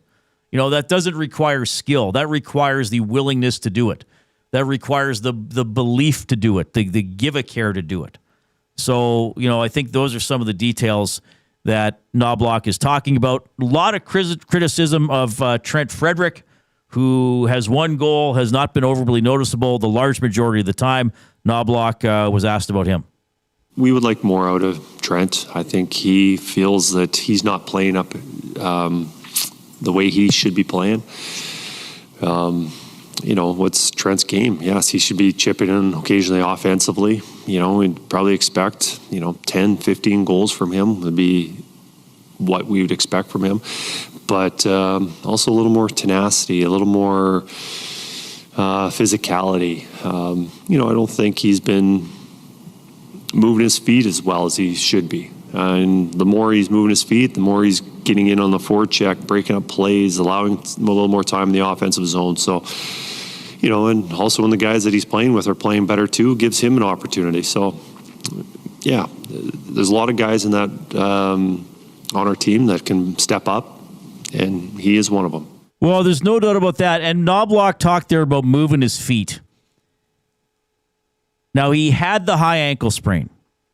If that's still hindering him, then I guess we got to live with that. I don't know if it is or not. You would think he would be pretty close to 100% if he's been playing. But at what point this season have you thought to yourself watching an Oilers game, here comes Frederick? He is going to put somebody through the glass. He was kind of advertised as being that sort of a player. I mean, maybe this isn't a direct comparison, but you remember like when Zach Kassian was playing really well? That even that series back in 2017 when they finally got in the playoffs and they played San Jose, and the first few games of that series, like Kassian was just a wrecking ball. He was one of the most electric players out on the ice during that series. And he scored a couple big goals. I think he got the game winner 2 games in a row against the Sharks. I remember the shutout, he got the only goal of the game. I think game 3 in San Jose. I mean, fans were chanting his name at Rogers Place after 3 years prior in the old building. Like he was vilified for slashing Gagne's face and then mocking the bubble Gagne was wearing the next time the Canucks came to town. I mean, he totally turned it around. And the one word that I use sometimes, like certain players are supposed to be loud players. Yes, you score. I mean, nothing makes the crowd louder than that. But do you make the boards rattle? Do you bring the crowd into a frenzy by delivering a body check or just being on the ice? I mean, Kassian was at a point at that time where just him coming out for a shift got people excited. Because they thought he might do something because he had been doing it. So we haven't been getting any of that from Frederick, who was supposed to be able to bring some fire. Again, we're still wait and see mode when it comes to some of that type of stuff. Leon Draisaitl spoke this morning, had these comments about the Oilers turning around. It has to come from us. There's only so much the coaches can do. There's only so much they can give us. It's the guys that are sitting in the room that are out there and that are trying to fix this ourselves. So it is on the players, on the players only. And again, we just have to be better. It's very simple. There's no magic pill to this. Every single guy just has to be better, and tonight's a great chance to start that. Well, again, like we're hearing all this over and over again, right? Like I don't know what else to tell you. What are we hearing? Meow, meow, meow, meow. Like that was my old cat Lester acting like a cat, but he wasn't really that great a cat.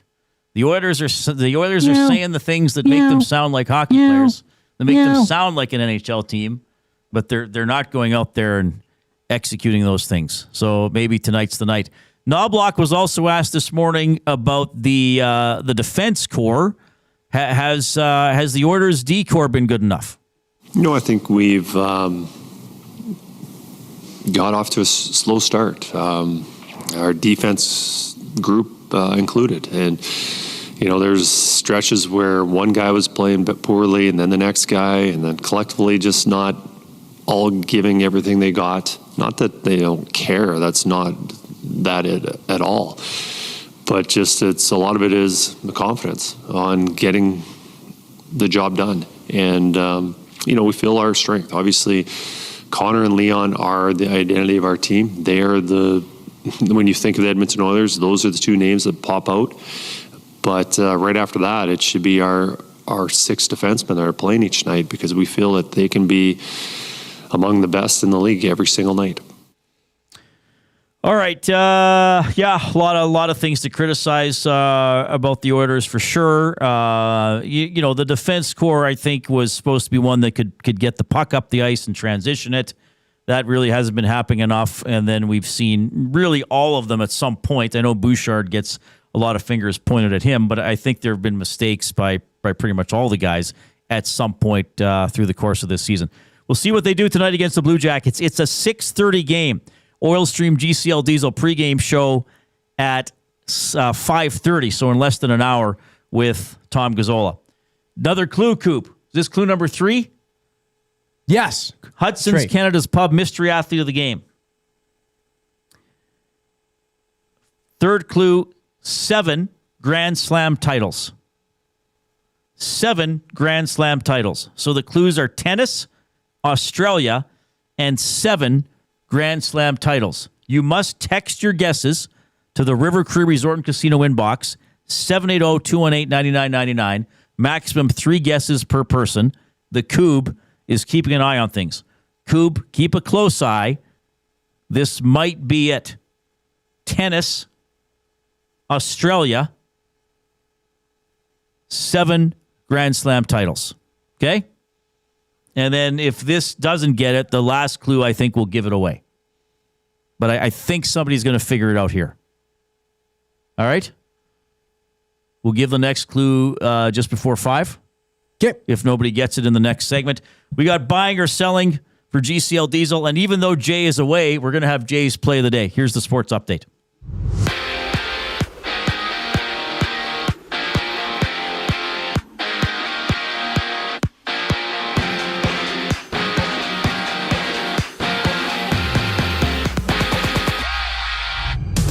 With an undisclosed injury, Ryan Nugent-Hopkins will miss a week for the Oilers on the ice. Matthias Janmark makes his season debut. Curtis Lazar returning to the lineup as well in place of David Tomashek. Tom Gazola, Ben Thompson preview the Oilers Blue Jackets game during the GCL Diesel Oil Stream pregame show. Coverage starts at 5:30 right here on EST. Around the league, the Preds and Rangers face off. Elsewhere, the Panthers tussle the Golden Knights. We also see the Argos receiving permission from the Blue Bombers to speak with head coach Mike O'Shea. On the field, Philly visits Green Bay. Catch the game alongside Lieutenant Eric down at Sally's Sports Bar and Lounge at Century Casino on Fort Road. Kickoff goes at 6:15 with Matthew Golden expected to miss the game for the Packers, according to Tom Pelissero of the NFL Network. Meanwhile, the Giants have fired head coach Brian Daboll. Defensive coordinator Mike Kafka being named interim coach in Washington. Head coach Dan Quinn is taking over as the defensive coordinator of the Commanders. Buying or selling for Damon Bunting is next here on The Reid Wilkins Show. I'm Zachary Kubish, and you're up to date. The EST Hangout. There's great storylines either way. Nathan Rourke versus Davis Alexander is a great story. Nathan Rourke against Bo, old face of the league versus new face of the league. I just mentioned Trevor Harris, Davis Alexander, and then if you get Bo versus Trevor, 2 old guards still at it. What do you think of the fact that Saskatchewan hasn't played a competitive game? Doesn't matter. In 3 weeks. Doesn't matter. Edmonton Oilers did it in 2015. The EST Hangout, presented by Sentinel Storage. Weekday mornings 9 to 11, only on Edmonton Sports Talk. Your clear choice for Edmonton sports. What a ride it was. The Blue Jays have made our whole country proud. Sentinel Storage is honored to stand with Canada's team every step of the way. Thank you, Blue Jays. Sentinel Storage, official storage provider of the Toronto Blue Jays. The temperature may be dropping, but the action's heating up. Play Alberta is offering odds boosts on every Oilers game all season long. This is your chance to score big. And for a limited time only, our listeners get an exclusive $50 free bet when they deposit $50 using EST50. That's code EST50 for an exclusive $50 free bet. Alberta wins with Play Alberta. Must be 18 plus to play. If you gamble, please use your game sense.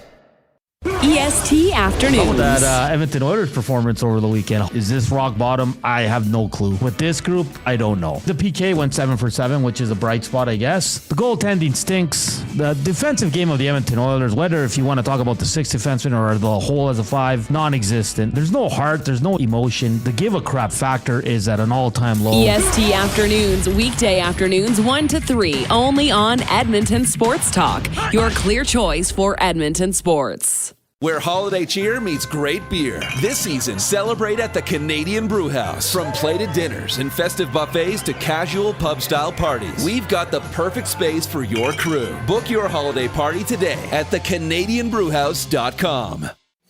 The Oil Stream. You were down at the rink today, so they practiced yesterday. McDavid was animated with Ekholm and Bush talking about some things. Like, I don't care about what they have to say. It's all empty until you go out on the ice and do it. But what was the vibe like down there today? Honestly, Dusty, it was quiet around there. It wasn't gloom and doom or anything like that. It was just they should feel shame. I feel like they do. The Oil Stream, presented by Boston Pizza. Monday, Wednesday, and Friday afternoons at noon, only on Edmonton Sports Talk. Your clear choice for Edmonton sports.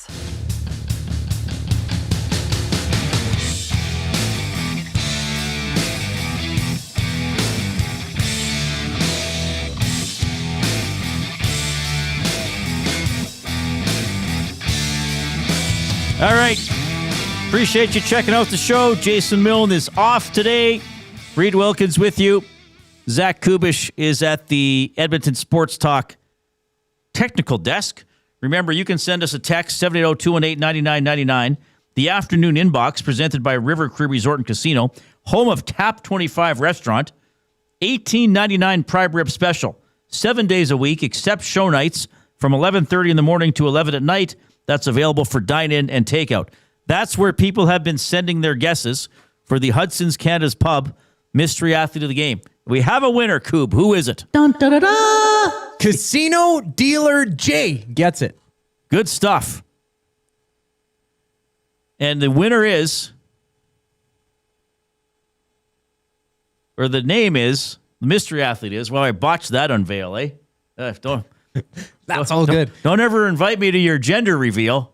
I'll be like, and the winner is, the baby's name is, Yvonne Goolagong.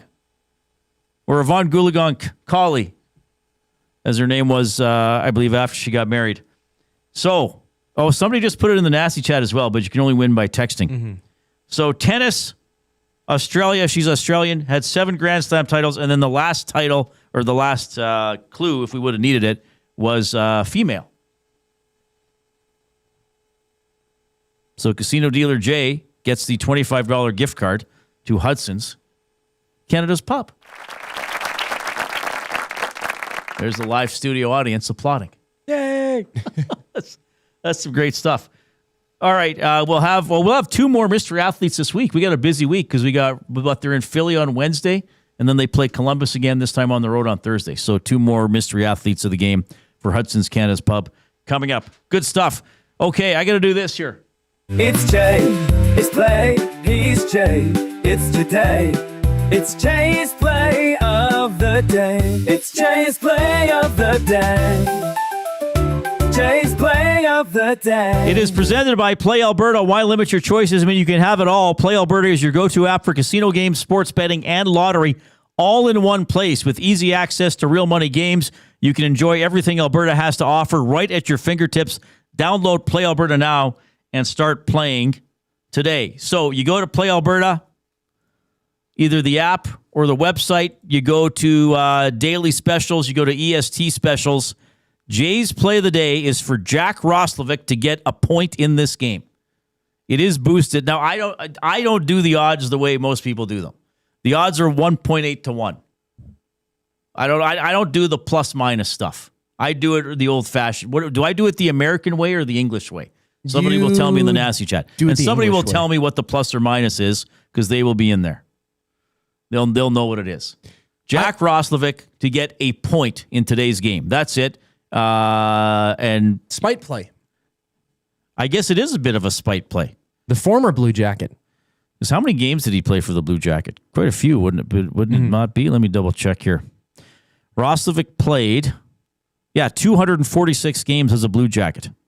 Then he went Jets, Carolina, a few games with the Rangers, and now with the Edmonton Oilers. Has 3 points, 5 assists in 14 games for the Oilers, so slightly better than half a point per game.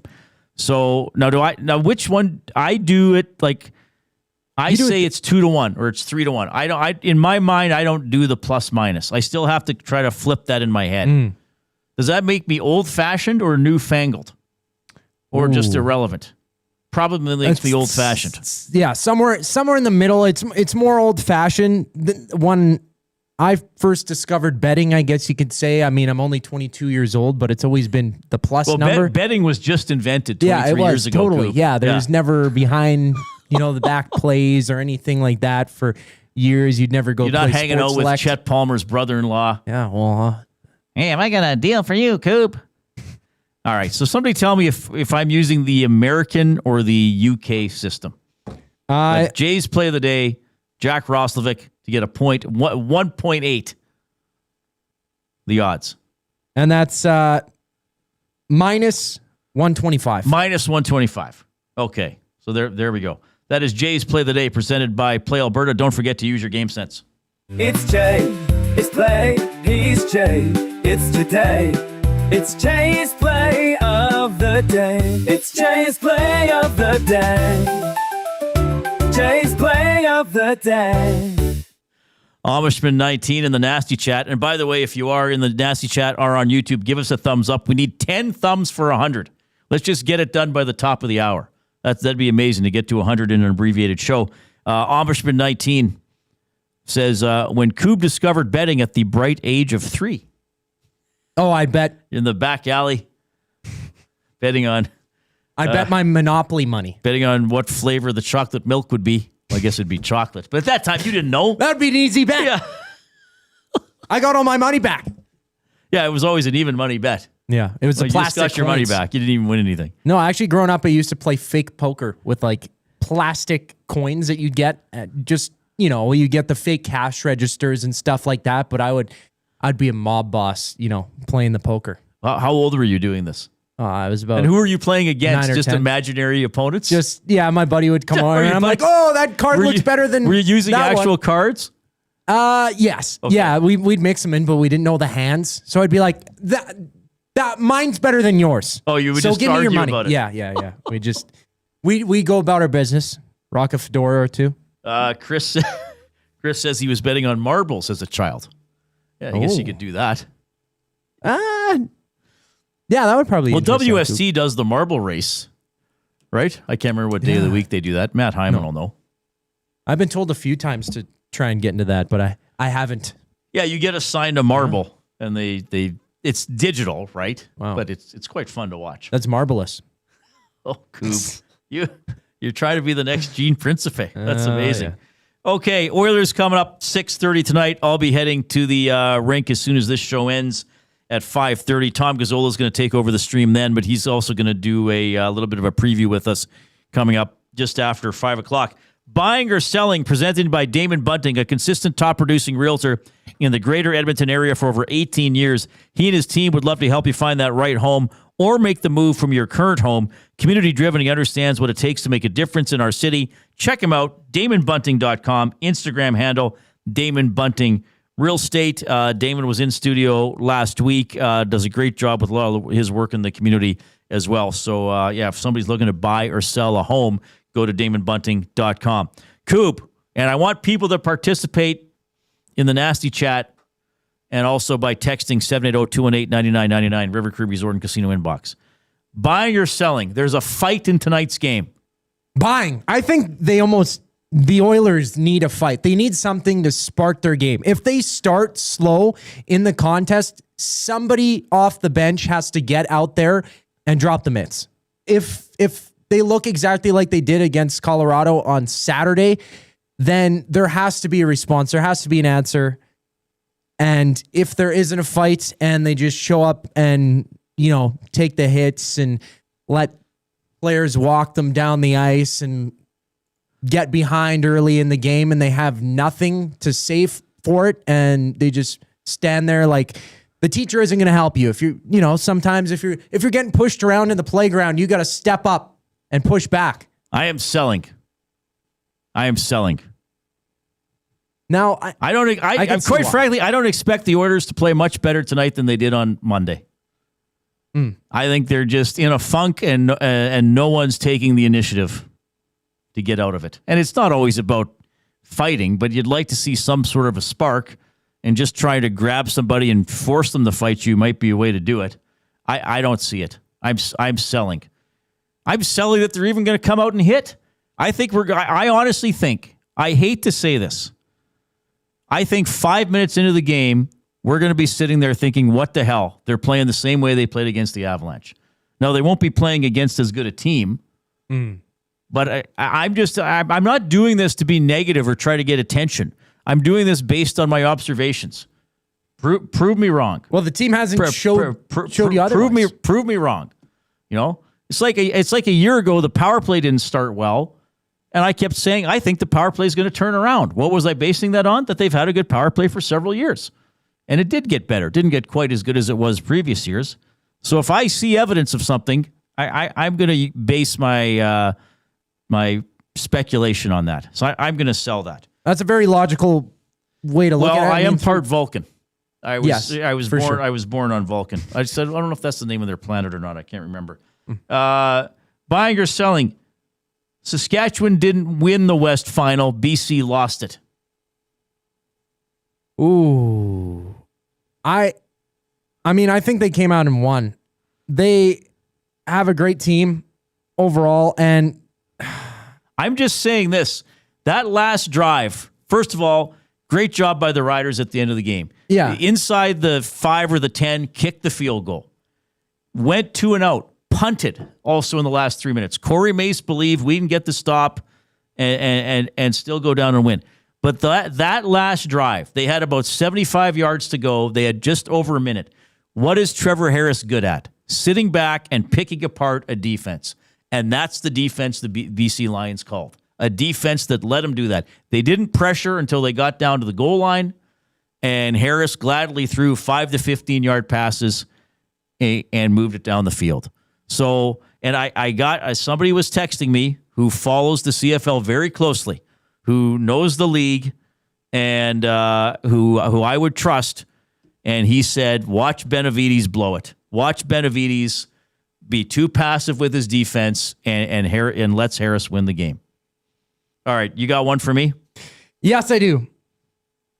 Has, at this point, Jordan Binnington lost the starter position as Team Canada's netminder, as the number 1 goalie for Team Canada? Oh, that's a good question. I'm going to say selling. No, what is it? Thompson's having a really good year? Yeah, so for context, Thompson so far this season, a .930 save percentage, 6-4 on the current campaign, while Jordan Binnington has a 859 save percentage, 3-5-2. And I know the Blues have not been good. They've been abysmal this entire season. But as it stands right now, Thompson has superb numbers compared to Binnington. Yeah, I still think once you get to the Olympics, Binnington gets the first game. He's just already earned that right? He's been the guy. He played in the Four Nations face-off. He's won a cup. I know it was a few years ago. He's a competitive guy. I still think it's Binnington when we get there. I could exactly for the first see why. game, Yeah. and then it's a competition. And as it should be, I mean, where Team Canada's goaltending is at now, Jordan Binnington, and these goaltenders are still great hockey players, but from what we saw in the past, Carey Price, Martin Brodeur, the list goes on and on and on, way in the past, and where goaltending is at for Team Canada, it's not what it used to be. You're really into this Olympic team stuff already, eh? I love the Olympic team. Anytime it comes around, I'm interested in it, but I'm like, I don't know. I just think like he's gonna be on the team, and he'll probably start game 1. But like, who's gonna, like in 2010? Did Brodeur not start the first game, and then Luongo took over? I think so. But everybody remembers they won the gold medal. Yeah, pretty sure Brodeur started that tournament. All right. 780-218-9999. River Cree Resort and Casino inbox. River Cree Resort and Casino happy hour featuring $5.25 drinks available Sunday to Thursday, 9 a.m. to 7 p.m. Tom Gazola when we get back after the 5 o'clock break. Two guys and a goalie. Cass, am I right to raise an eyebrow what they decided to do in terms of maybe missing a potential practice day today? I don't think we need to raise eyebrows. I mean, you tell me that schedule and I tell you rookie party. That's what I tell you. Number one, Dallas, a couple days, first time this season you've had like more than a day in between games and you got 3 of them. Two guys and a goalie, presented by GS Construction. Tuesday and Thursday afternoons at noon, only on Edmonton Sports Talk, your clear choice for Edmonton sports. Looking for quality building materials and friendly advice? Visit us at Windsor Plywood Leduc, family owned and locally run since 1993. From interior materials for doors, flooring, baseboards, and all the finishing touches to all you need for your outdoor projects like cedar lumber for decks and fences, plus all the plywood you'd need. Our full-time on-staff carpenter can help with anything odd-sized or custom, and from domestic hardwoods to exotic selections, we've got you covered. And if we don't have it, we'll track it down for you. Windsor Plywood Leduc. We're the experts you need to know. Weiss Johnson, whoa. Hi, Dennis from Weiss Johnson here, and we're excited to be partnering up with the Nielsen Show and have a special deal exclusive for Nielsen Show listeners. Get 10% off any new Trane furnace, air conditioner, or heat pump installation from now until the end of October. Bundle a furnace with an AC or heat pump and get 25% off the package price. Get your home comfort now for all seasons with Weiss Johnson and Trane. Trane, it's hard to stop a train. Visit wjsportstalk.com today. Summer was packed with memories. Let me get a picture. Your garage doesn't have to be. Wow, look at all this space. Store your gear with Sentinel Storage and enjoy extra space all year. Try 4 weeks free. Visit sentinelstorage.ca. Running your own small business takes courage, and as it grows, so does your team. That's why Alberta Blue Cross offers health, dental, life, disability, and wellness benefits designed for small businesses, because we know a healthy team means a thriving business. Join over 5,000 Alberta businesses who have chosen us to help their business grow and succeed. Alberta Blue Cross takes care of you and your employees, so you can take care of your business. Visit ab.bluecross.ca to find a plan that's right for you. At Mind360, we invite you to embark on your mental health journey in a safe and comfortable space. Conveniently located in St. Albert, Mind360 has a diverse team of experienced clinicians that offer a broad range of tailored services for children, adults, and families. Furthermore, we are very proud to serve our military, veterans, and first responders. If you're looking for counseling, treatment, or assessment, understand that you are not alone. Contact Mind360 at mind360.ca to book an appointment today.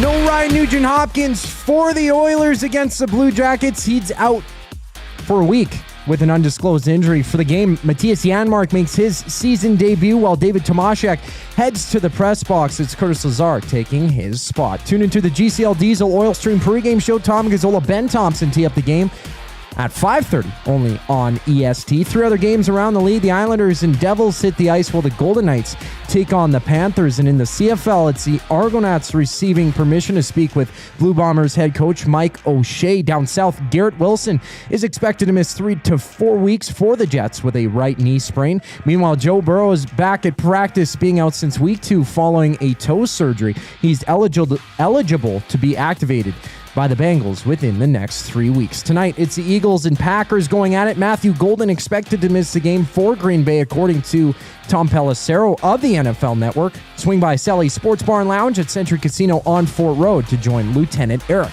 for the game. I'm Zachary Kubish. That was your sports update. Hour 3 of the Reid Wilkins Show starts right now.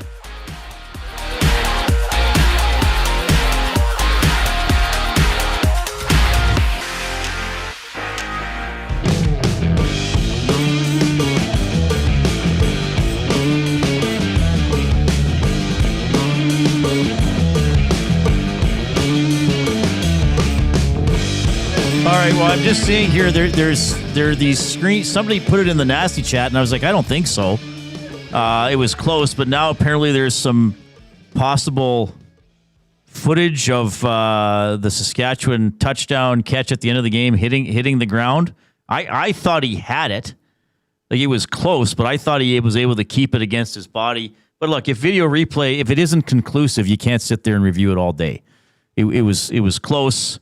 It didn't look like there was an obvious angle that showed the ball being incomplete. So, hey, the Riders executed. Like somebody put in the nasty chat saying, hey, Reid, maybe the Lions D didn't get too aggressive at the end of the game, but the offense had chances to win it. Yeah, I mean, they had the ball with about a minute 40 left. 2 first downs wins the game. I mean, you got Nathan Rourke, you got a pretty good back, you got good receivers. They couldn't get it done. So credit to the Riders for figuring it out. Edmonton Sports Talk presented by Play Alberta. Why limit your choices when you can have it all? Play Alberta is your go-to app for casino games, sports betting, and lottery all in one place. With easy access to real money games, you can enjoy everything Alberta has to offer right at your fingertips. Download Play Alberta now and start playing today. Yeah, Amishman 19 saying Dusty was talking about this morning. I thought it was a catch. I mean, anyway. Tom Gazola joining us on the Oil Country Towing video hotline. Hello, Tom. Hello, Reid. How are you? Good. It's nice to see you, my young friend. It's very good to see you. It's nice to be seen. It's nice to be back on the program. It's an honor and a pleasure. So, it's good times when I get to hang out with you like we did on Saturday night, which was a lot of fun. Well, that was, and it was very newsworthy. I mean, look, let's face it, as you know, Tom, I do not like overstatement / exaggeration. Like to the point where people sometimes think I'm a downer. But I'll be like, well, there's, you know how I hate the word unbelievable. You know, like, yes, what an unbelievable you save. No, it was a difficult save. It was maybe even an unlikely save, but I believe that it happened. But I will say this, that was one of the worst losses in the history of the Edmonton Oilers, certainly on home ice. Yep. And it would be up there. I mean, I guess the last 2 season openers, 8-1 and 6-0 before this year, were pretty bad. I think San Jose beat them 7-0 in a playoff game, but it was in San Jose and the Oilers won the series, so it gets forgotten a little bit. But that was literally one of the worst losses in Oilers history, which for guys like us make it one of the most newsworthy evenings in Oilers history. Yes. We have to go back. Brian Swain pulled that stat out for us for the postgame show. The worst loss at home in franchise history, equaled by the Oilers on Saturday. Prior to that was January 27th, 2009, a 10-2 defeat at the hands of the Buffalo Sabres, a game in which I did cover. I believe I was working for the Score at that time. And I do recall the fans chanting, "We want 10." And my dear friend Riedrich, the fans got what they wanted that night, as the Buffalo Sabres did manage to reach double digits on the score. Right, so that was 08-09? Yeah. Wasn't there another game that season they gave up 8 or 9 on home ice? I'm going to go look at the game log right now. That season, that's an interesting season. Yeah, while you look up the game log, I'll recollect people's memory of the 08-09 season. They had like Eric Cole, Dustin Penner was in his second year with the Oilers. Not Nugent Hopkins. It was the kid line of Robert Nielsen, Sam Gagner, and Andrew Cogliano. They were in their second years together. Obviously, it didn't last long. And that year, the Oilers were actually in 6th, getting into the stretch. And then they absolutely collapsed in the last, I think it was about 20 to 25 games of the season. And that was kind of the second year or third year of the decade of darkness, because really decade of darkness started 06-07. That's a good point. That team wasn't as bad as some other they ended 38-35-9, and they were 35-27-9. So they were 8 games over 500 with 11 games left, and then only won 3 games. That was a weird year. They beat Colorado 8-1 in a game. They beat Montreal 7-2, but they had an 8-3 loss at Detroit. They had the 10-2 loss to Buffalo. They had a 9-2 loss. That's the other game I was thinking of. They lost 9-2 at home. So twice that season, they gave up 9 or more goals on home ice. But you're right, that team actually flirted with a playoff spot. They missed the playoffs by 6 points ultimately, but they were closer to it a lot of the way. So then that led to, who did they draft in 2009? Oh God, that would have been. Because they still would have drafted quite high. Was that Magnus Pajärvi? I believe it was Magnus Pajärvi. Yeah, I think you're right. They got him 10th. Yeah. Tavares went first overall. So anyway, a historic night at Rogers Place. Indeed. Certainly they're one of their worst, score-wise, their worst loss at Rogers Place. So look, one of the themes for me on this show is first 4 minutes of the game, because by 4 minutes, barring penalties, you would expect every Oiler to have had a 5-on-5 shift. And you would think the attitude is noisy shift, boys. Yep. Noisy shift. No crap. We're not losing 9-1 again. But my faith, or maybe not my faith, but my certainty, like there would be some teams in years past or other teams around the league where I would be certain Columbus is feeling pain in the first 4 minutes. I can't be certain of that with this Edmonton Oilers team. Is it because of their general lack of intensity and basically malaise that they've carried into the season throughout, let's say, 14 of 16 games? Is that your indicator, Riedrich? Yes, I feel more or like less. It might be. Yes, more or less. Yeah. Well, that's completely valid in my opinion. I mean, we did the checklist before you came on the show on Saturday night. I was like, defense sucked, offense sucked, forward sucked, goaltending sucked. And then by association, even though it's not necessarily true, PK, I was like, sucked. Power play sucked, even though it scored. But guilty by association. I don't know what will light a fire under this team's ass. In theory, tonight, like you said, they should be noisy. They should be up 1-0 by the 5-minute mark of the first period, maybe 2-0 by the end of the 10-minute mark. Like, you should be all over Columbus, a team that is reeling right now a little bit, having lost a few games in a row, a team that's kind of searching for its identity. And the guys on the Oilers are capable of doing it. They just haven't shown it this year. I don't know if it's like a culmination of, hey, we went to the Stanley Cup final again. We basically had a month and a half, 2 months of off season. We're tired. I don't know if it's just new guys not amalgamating, not being able to provide it. It could be bits and pieces of 3 or 4 or 5 different things. The bottom line is, like, when the going gets tough this season, these guys just kind of whimper away. And the fact, again, I'm going to harp on it, they have only scored more than 3 goals in a game twice all season is the most alarming stat to me. Yeah. That is the most in-your-face stat that should be bothering people. That this team that has Connor McDavid and Leon Draisaitl cannot score more than 3 goals in a game. They've done it by fluke twice. That to me is worse. You can knock the goaltending. Listen, the goaltending is not great. The goaltending started off good, was kind of saving their ass the first couple of weeks. It ain't up to snuff. The defense, I don't know who in their right mind published something saying that this team had an elite level defense or thought that this defense was anything better than middle of the pack at best with the personnel that's on it, because it has not been good. And then the forward unit, anytime you have 2 of the best players in the league, it should be better. I know Zach Hyman's been out the whole season. I know Matthias Janmark's been out the whole season. Listen, I like to throw Janmark in there just because, but to me, the most alarming thing is this team can't score more than 3 goals in a game. And they don't, I mean, I didn't update it, but I did that stat last week. Only a couple times had they scored more than 2 5-on-5 goals in a game.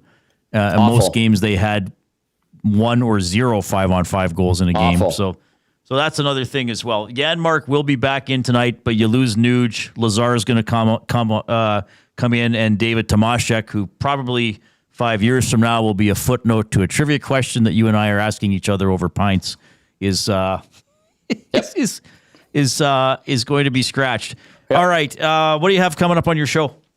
You're going to hear from Belzy, who's in for Cass, and he'll have Game Changers. I mean, obviously, he's had some time to decompress after our fun show on Saturday, and then we got DVD. Listen, I was talking to Steve Mears. He's the play-by-play voice of the Jackets.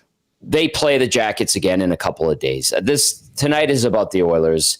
Are these guys going to figure it out? Are these guys going to be embarrassed? Are they going to play like they actually give a you-know-what? So we're going to get DVD. DVD worked the Columbus locker room today. Maybe he'll give us a quick update on the Jackets. I'm just going to be honest with you, Reid. Like in Edmonton, the Columbus Blue Jackets on a Monday night in the middle of November when the Oilers are coming off one of the worst losses in home history, they're not the story. It's the guys in orange and blue. So we shifted and we're going to go with DVD.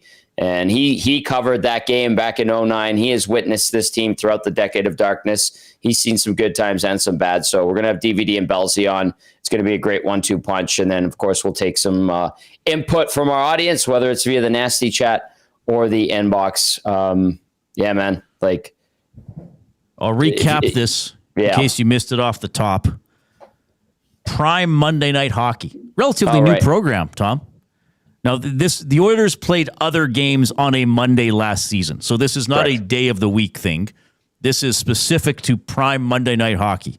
Mm-hmm. Last November, 2 games, lost 3-0 both times to the Devils and the Canadiens. December 16th, lost 6-5 to the Panthers. April 14th, now the Oilers held some players out of this game, but they lost 5-0 to the Kings. So specifically on Prime Monday Night Hockey, 0-4, shutout thrice. One of my favorite words, by the way, as you know. I know. I don't think they get shut out tonight. I've been optimistic all year. I think we're going to see them get their first win on Prime. The whole Prime crew was in tow today, and you know what? They put a lot of resources behind this thing. Let's see if those guys actually show up for their scheduled appearances, though. All right, Tom. I'm on after the game. I don't know if I'm coming to your house today or not. You could do whatever you want, Reid. The doors are always open. Well, that's quite inviting. All right, because you're the best, baby. By the way, all right, maybe we'll talk some basketball at the game tonight too when we got time Absolutely to chat. not. I'll talk to you later. Not a chance in hell. See you, Reid. All right. It's Tom Gazola, host of the Oil Stream, right here on Edmonton Sports Talk. I am coming to you from the Canadian Brewhouse studio. Win big this football season at the Canadian Brewhouse. Enter for a trip for 2 to Super Bowl 60 plus weekly prizes and $1 off Budweiser and Bud Light tankards. Details at thecanadianbrewhouse.com. So Tom will take over at 5:30. Koob will give me the words of the day for Edmonton Public Library next.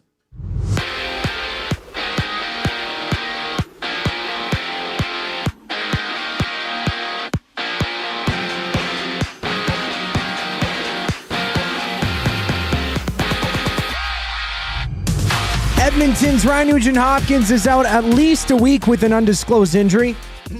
Matthias Janmark making his season debut against Columbus tonight. Curtis Lazar also is back in the lineup.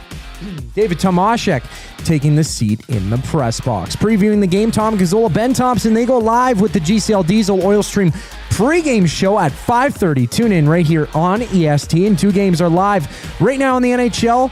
About 7 minutes into the first, the Devils are up 1-0 over the Islanders. Timo Meier on the power play. Elsewhere, the Preds and Rangers are going at it 6 minutes into the contest. They're tied at 0. NFL news, the Giants have fired head coach Brian Daboll. Mike Kafka, now the interim coach of the team. Elsewhere, it's Garrett Wilson of the Jets, expected to miss 3 to 4 weeks with a right knee sprain. On the field, the Eagles and Packers kick off. Join Lieutenant Eric down at Sally's Sports Bar and Lounge at Century Casino on Fort Road for a 6:15 start.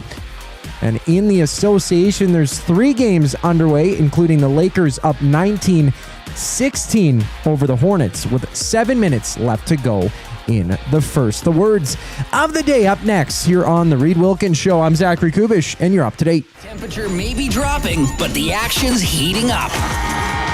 Play Alberta is offering odds boosts on every Oilers game all season long. This is your chance to score big. And for a limited time only, our listeners get an exclusive $50 free bet when they deposit $50 using EST50. That's code EST50 for an exclusive $50 free bet. Alberta wins with Play Alberta. Must be 18 plus to play. If you gamble, please use your game sense. It's wing showdown time at the Canadian Brewhouse. Creamy street corn goes head-to-head with Mexican chili lime. 2 bold flavors battling for your taste buds. Grab them anytime, or just 69 cents every Wing Wednesday. The Canadian Brewhouse. Our house is your house. The River Cree Resort and Casino features the best in live entertainment, including international U2 tribute band, Desire, November 14th. performing decades of U2's greatest hits. It's Desire, November 14th at the River Cree. Tickets for this show and more at rivercreeresort.com. River Cree Resort and Casino. Excitement? Bet on it. What a ride it was. The Blue Jays have made our whole country proud. Sentinel Storage is honored to stand with Canada's team every step of the way. Thank you, Blue Jays. Sentinel Storage, official storage provider of the Toronto Blue Jays. Must you click? Click.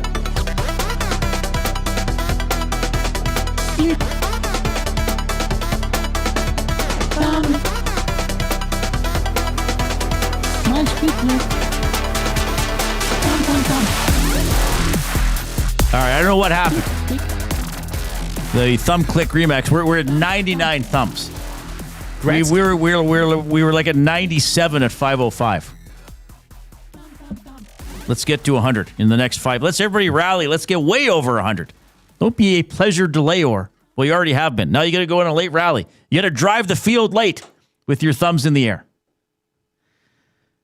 Jason Milne will be back on Wednesday. Edmonton Sports Talk will not have live broadcasts tomorrow as it is Remembrance Day, but we are with you in a few minutes here with the GCL Diesel Oil Stream pregame show. Oilers Blue Jackets at 6:30, and then Tom's on after the game with Belsey. I'll hop in as well as for the Oil Stream postgame show. So Jason Milne will return on Wednesday for the Reid Wilkins show. Okay, Coop, words of the day presented by Edmonton Public Library. Check out the Cooking for a Cause program that allows private groups of up to 36 people to have an interactive cooking experience with a chef in the kitchen at the Stanley A. Milner Library. Go to epl.ca, look for Cooking for a Cause, or look at the other great things on their website to find out more. Okay, we got up to like 107 now. That's pretty good. Yay, let's go. All right, let's go with words of the day, my young friend. All righty. First word is validity. Validity. Validity. Validity. Okay. Not a word I know, so I won't know the definition. Well, and quite frankly, I don't know the spelling either. Validity. Mm-hmm. Well, Jason Milne always says, go with your first instinct. Don't overthink it. Yeah, don't. So validity, I will go with what in my mind is obvious, though it could be wrong. VALEATY. Validity. No. Validity. Okay, what is it? It is spelt VELLEITY.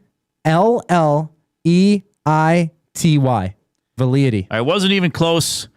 What would this word? I don't know what this word comes from. This doesn't remind me of any other word. I can't think of any prefixes or suffixes. So you're going to have to give me a sentence. The notion intrigued me, but remained a validity. The notion intrigued me. It's something that could only be imagined but not achieved. Ooh, I'm going to give you half marks on that. So half out of half. So I get 0.25 because I already lost half for needing a sentence. Yeah. Yes. Pretty bad. Yes. It's a wish or inclination not strong enough to lead to action. A wish or inclination not strong enough to lead to action? Yes. Holy crap. All right. 0.25. I know. That's a tough one. I had no idea. I know. I have no familiarity with that word at all. Like sometimes Jay will give me a word and I think I'll think, I probably read that in a book or something, but not that one. That's a totally new one to me. Well, this one I'm quite sure you've heard of. It's Zephyr. Zephyr. Zephyr. ZEPHYR. PHYR? Yes. That is correct. And I believe this is a type of wind. I think it's kind of like a gentle breeze. Yes, that's exactly the definition. A gentle breeze. Sweet zephyrs just stirred the woods with their breath. Right. Is the sentence. Right. That the dictionary gave me. Sitting next to Tom Gazola at a hockey game is like being touched by an ocean zephyr. Sort of. I mean, that wasn't the best sentence to use, everybody. I like it, though. It's poetry. Scratch that from the record. Clip it. All right, so I got 2.25 out of 4. Yeah, you got So I made it above 50%. Bouchard, Darnell Nurse out of 4. I made it over. I made it over 50%, which is a huge accomplishment. Okay, I got to go to the rink. Ben Thompson he's trying to get into the studio here. We got to lock the door so he can't come in early. He's going to be the producer. He's going to take over from Coob at the technical desk. It's the GCL Diesel Oil Stream pregame show hosted by Tom Gazzola, starting at the bottom of the hour. I'll be on the postgame show afterwards. Enjoy the Oilers and the Blue Jackets, everybody.